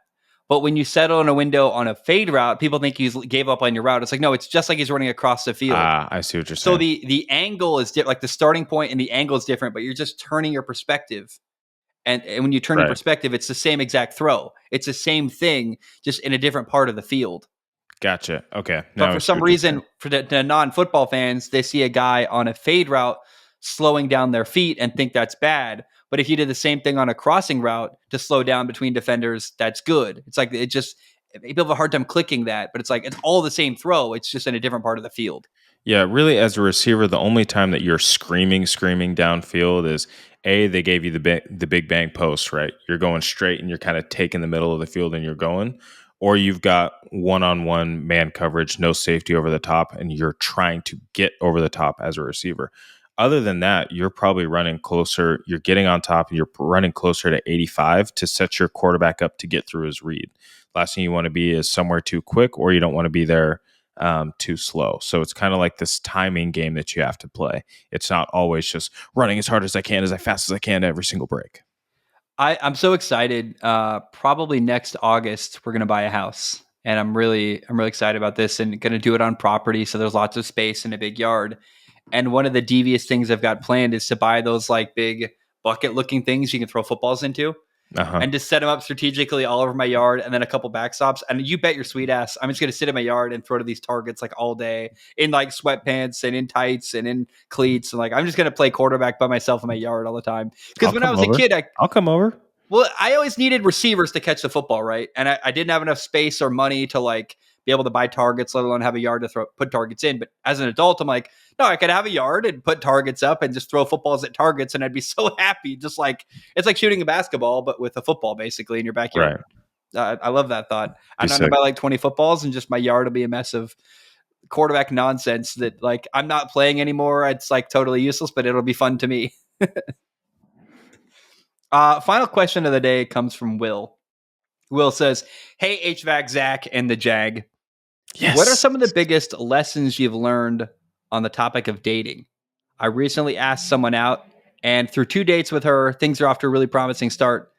Thanks for reading this with your eyeballs, Will." So Nathan, we're both in similar positions. You're actually engaged. I'm soon to be engaged, but I think we're with the people we're going to spend the rest of our lives with. In fact, I know we are. I mean, I'm not. Actually, I'm really confident in that.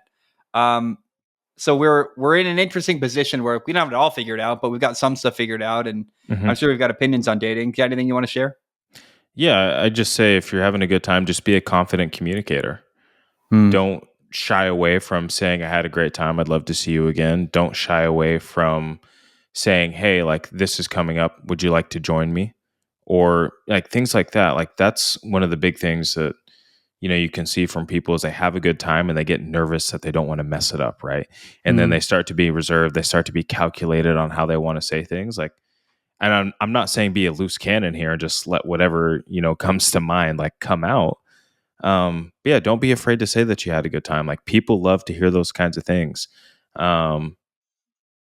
Yeah, that would be my biggest advice is if you're really enjoying that time with somebody, just communicate, that you're having a good time and you look forward to seeing them again. And then in that follow-up opportunity, like say what it is that you want to do next. And even say that like on that next date, like, hey, like I had a great time tonight. Next time I'd love to try this and already put that in their head. And even if they don't receive it exactly how they want to or how you want them to in the moment, like at least you said it. And the last thing, and if they can't receive that kind of communication or if they're not into it, then that's on them, right? But yeah, I would just be confident in your communication and understand that sometimes leaving things unsaid is worse than saying them. Yeah. Oh, yeah. Well, and you don't want to be with someone who is where you're not safe to say whatever you need to say. Right. Like, if you're censoring yourself, oh boy, like that's a real big problem. Yeah. I mean, yeah. With Molly, the one thing that really stood out to me really early on is she communicates uncomfortable things really, really well. Mm-hmm. And like really like, hey, like you need to do this or this needs to happen differently, or like, hey, let's avoid this. Like having difficult conversations and having a partner where you've got the ability to do that is crucial, man. I don't know how you get through the rest of your life if you can't have difficult conversations with your partner. I know that because I've dated people. I was engaged to someone once where I couldn't have difficult conversations. And I've since learned like that's kind of one of the most like you got to have that. That's a foundational thing you have to have. And then I think I think kindness is often discounted or overlooked when it comes to dating. Like you want to be with someone who's kind to you.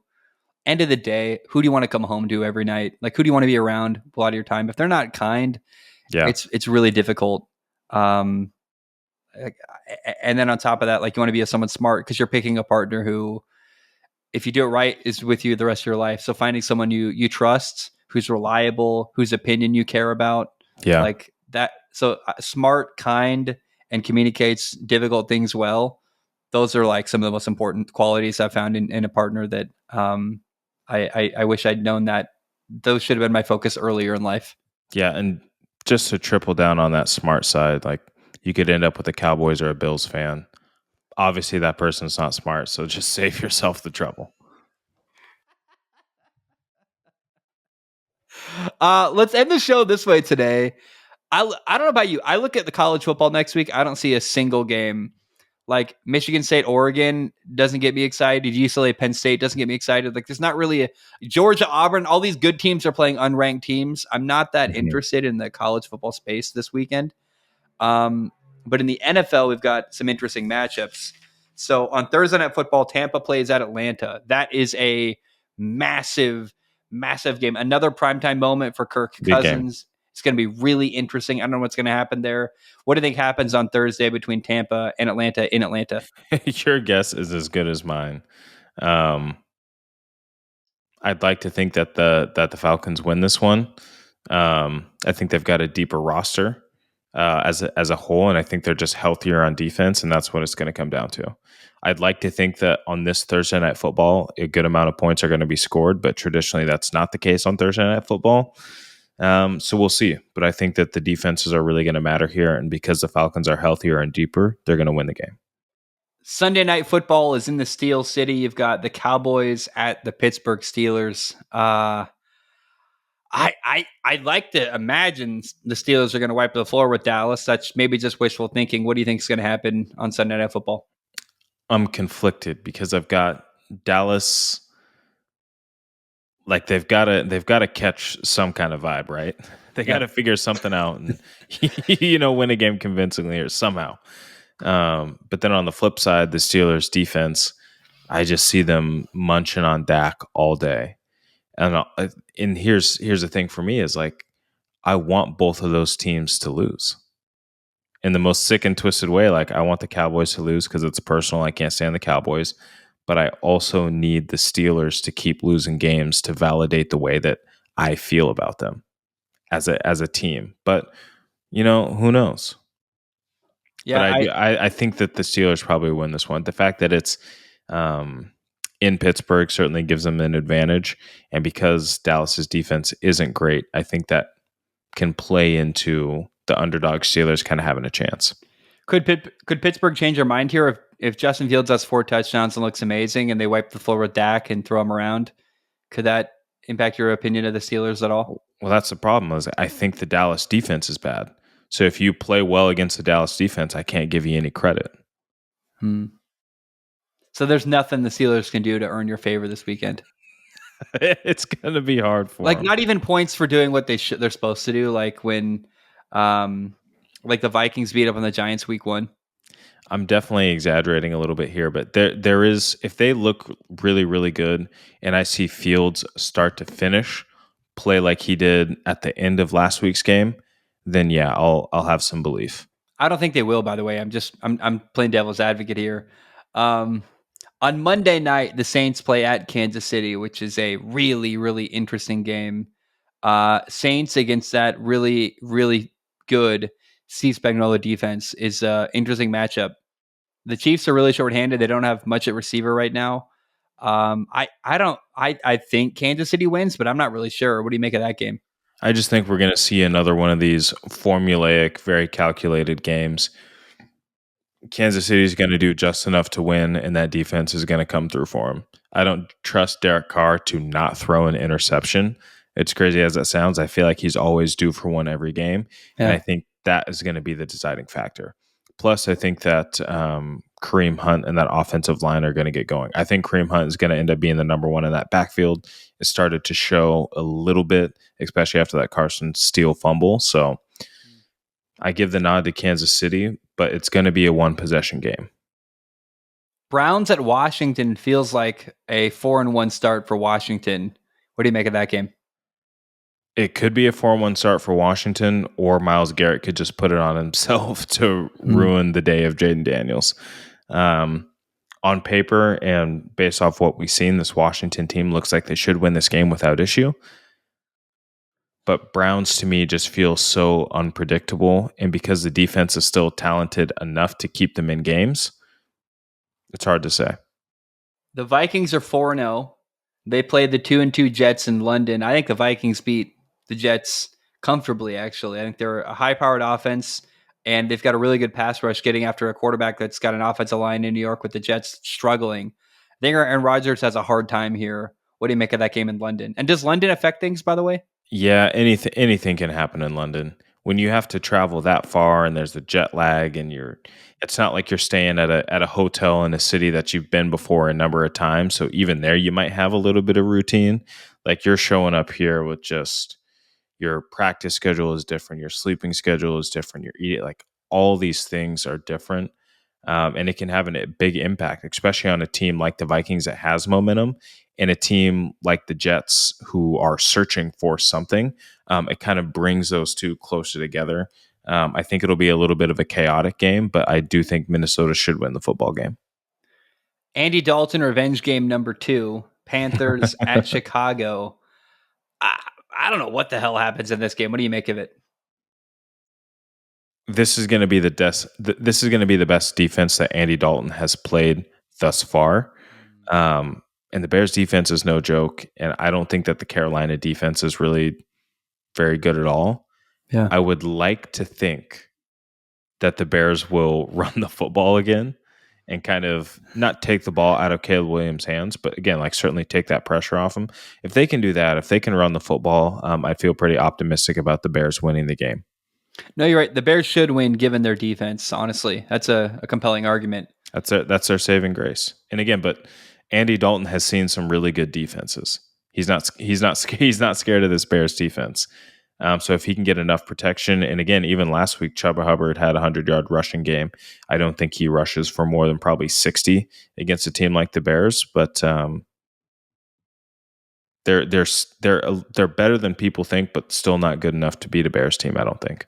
I gotta call this out. I don't know if the audience agrees with me. Every time we say Chuba Hubbard, I wonder, is it Chuba Hubbard? Have I been saying it wrong my whole life? Is it Chuba or Chuba? I don't know. Whoever, who was our guy that let us know about you?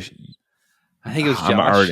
I want to say Yossi Vosh. Yeah, Yoshi. Josh, why don't you go ahead and come back?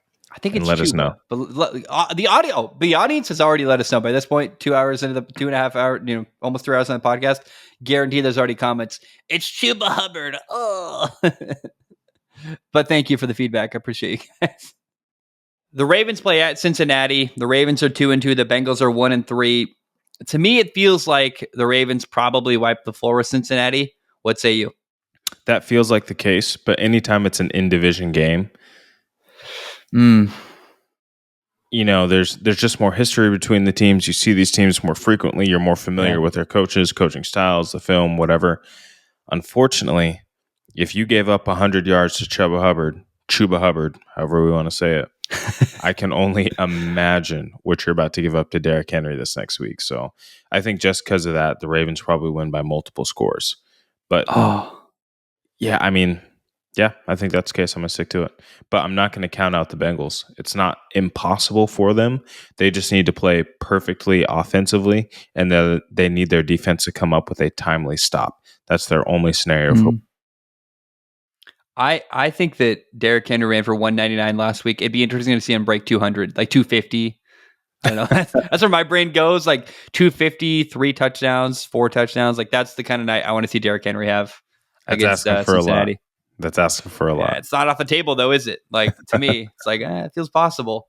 How about the game of the weekend? The 1-3 Dolphins at the 1-3 Patriots. What a quarterback battle that is going to be. It's going to be a duel, high scoring, electric offense. I can't imagine being excited to watch that game. I feel bad for Mike McDaniel. I keep watching clips of him. Like we just had a technical error, so the whole time I was watching clips of Mike McDaniel like zoning out with Tyreek Hill is screaming at everyone behind him, and you're just like, it feels like you're watching The Office. Like this is an awful game. I don't recommend anyone watch it. I feel bad for people that do.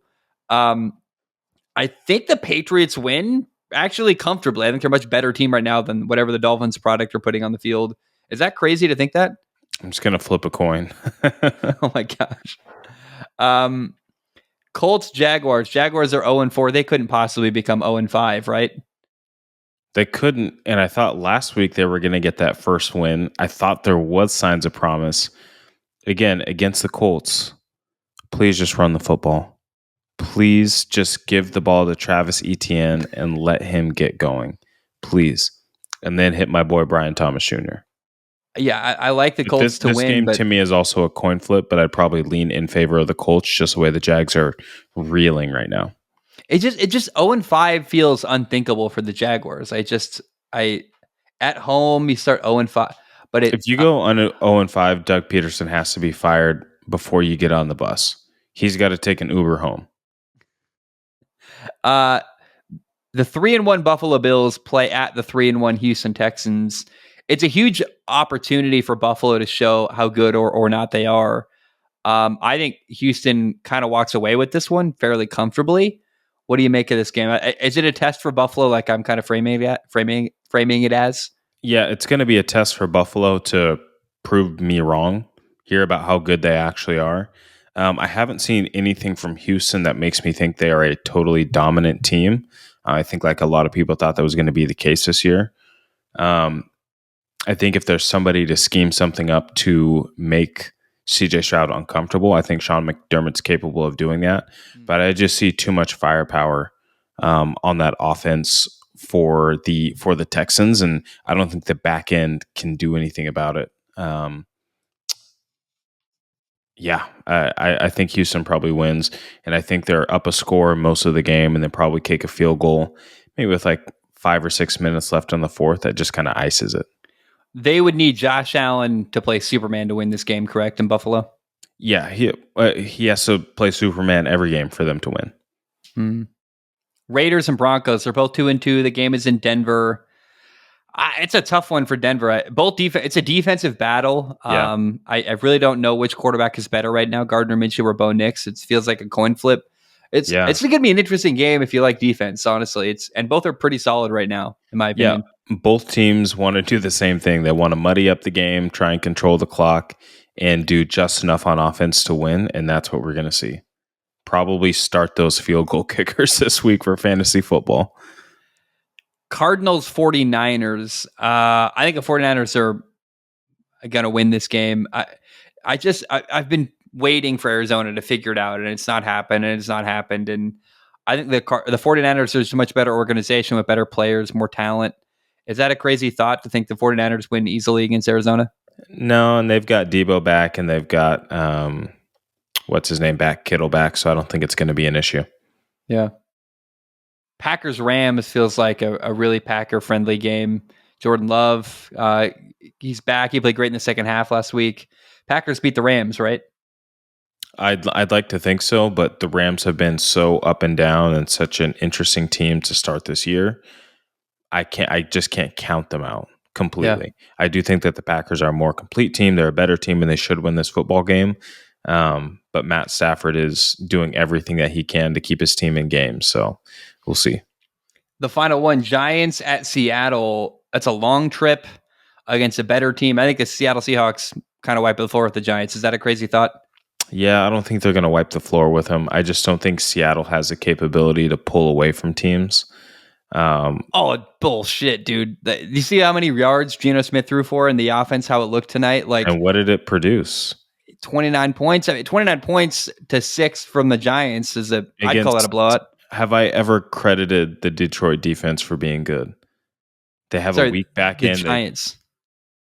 I'm sorry. No, but what I'm saying is I see what you're saying. They scored a bunch of points against the Lions. Yeah, that's fair. And I know that the Lions had played some good defense to start this year, but that back end is so horrible. I don't know. I just have a tough time believing in Seattle right now. I've liked a lot of what I've seen from Ryan Grubb. We're seeing some similar things that we saw at UW with very timely runs. It's not necessarily they lean on the run game, but they have very timely runs for when they use Kenneth Walker and Zach Charbonnet. I don't know. I'm not convinced that the Seahawks can do it. And man, I don't know. I just disagree. I really like Seattle here. On paper, I like Seattle, but on vibes and inconsistencies maybe of Geno Smith and maybe this pass rush that's with the Giants finally starts to get going, maybe things get interesting. Yeah. But I feel like it's not quite in hand for the Seattle Seahawks like it should be. And I could be totally wrong on that. The Lions, the Titans, the Eagles, and the Chargers all have a bye week. Some of these teams really need it. Like Philly really needs to get healthy with A.J. Brown. The Chargers need their tackles to get healthy. Yeah. To me, the best games Thursday night, Tampa at Atlanta is really exciting. Mm-hmm. Sunday night, Dallas at Pittsburgh is interesting. Justin Fields, primetime. Two really fan bases that are massive. You see all over the country, Cowboys and Steelers fans. Saints at Kansas City on Monday night is interesting just because it's a good test for New Orleans. Yeah. And then Raiders Denver is a weird one, but a defensive battle that I find fascinating. If you like defensive football, that's the time to find it. I know people always complain, I'm tired of the direction the NFL is going now. It's all offense, all blah, blah, blah. Well, all those people that complain about the NFL now should watch this game and watch a defensive battle because you're going to get it in this one. Tune in. Bills Houston is a massive one that probably that's game of the week to me that I'm most interested in is how does Buffalo handle Houston? Hands down. Ravens Bengals quietly follows that. I think the Ravens it's a mismatch. I think the Ravens win big, but it's still one I'm going to watch closely. And then also, Jets Vikings is really interesting to me. The last thing I'll say about the Bengals Ravens, their back's against the wall right now.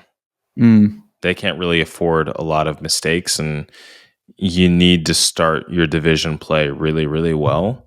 So you got a team that's kind of got their back against the wall, and you got a team like the Ravens that just blew somebody out. So maybe they're feeling a little bit of overconfidence. I was just saying that the Ravens should kind of handle this one, but when a team's got their back against the wall, you just never know. Dude, apparently I'm looking. One thing we didn't talk about today that I think is worth mentioning. By the way, I really liked the Lions jerseys, the black with the blue so helmet. crisp. So That was crisp. sick, right? Yeah, so crisp. And then apparently Dan Campbell didn't realize Jared Goff had like this historic. It's a record-setting night apparently, completing all 18-year passes. He gave the game ball to Jamison Williams and Kirby Joseph, and like didn't realize that Jared Goff had like a historic night. Yeah, that's pretty so funny. But like that's how it felt watching the game too. It didn't feel like it was some crazy historic night from Jared Goff, right? It's just another solid game. I don't know if that says more about us, like not appreciating Jared Goff or Jared Goff. I don't know what you take away with that information, but even the coach didn't realize it was a historic night, and it was. It was just too efficient. But at 292 yards, 2 touchdowns, 18 for 18. That's a pretty dang good night for Jared Goff. Pretty dang good night. Well, man, that's all I got. You got anything to add today? I got nothing else except for you Bills fans. Go ahead and cry yourself to sleep. Put the sunglasses back on. Roll credits, baby. On the outro. Guys, I love you. I hope you have a great day. We'll see you next week. And bam, we are done.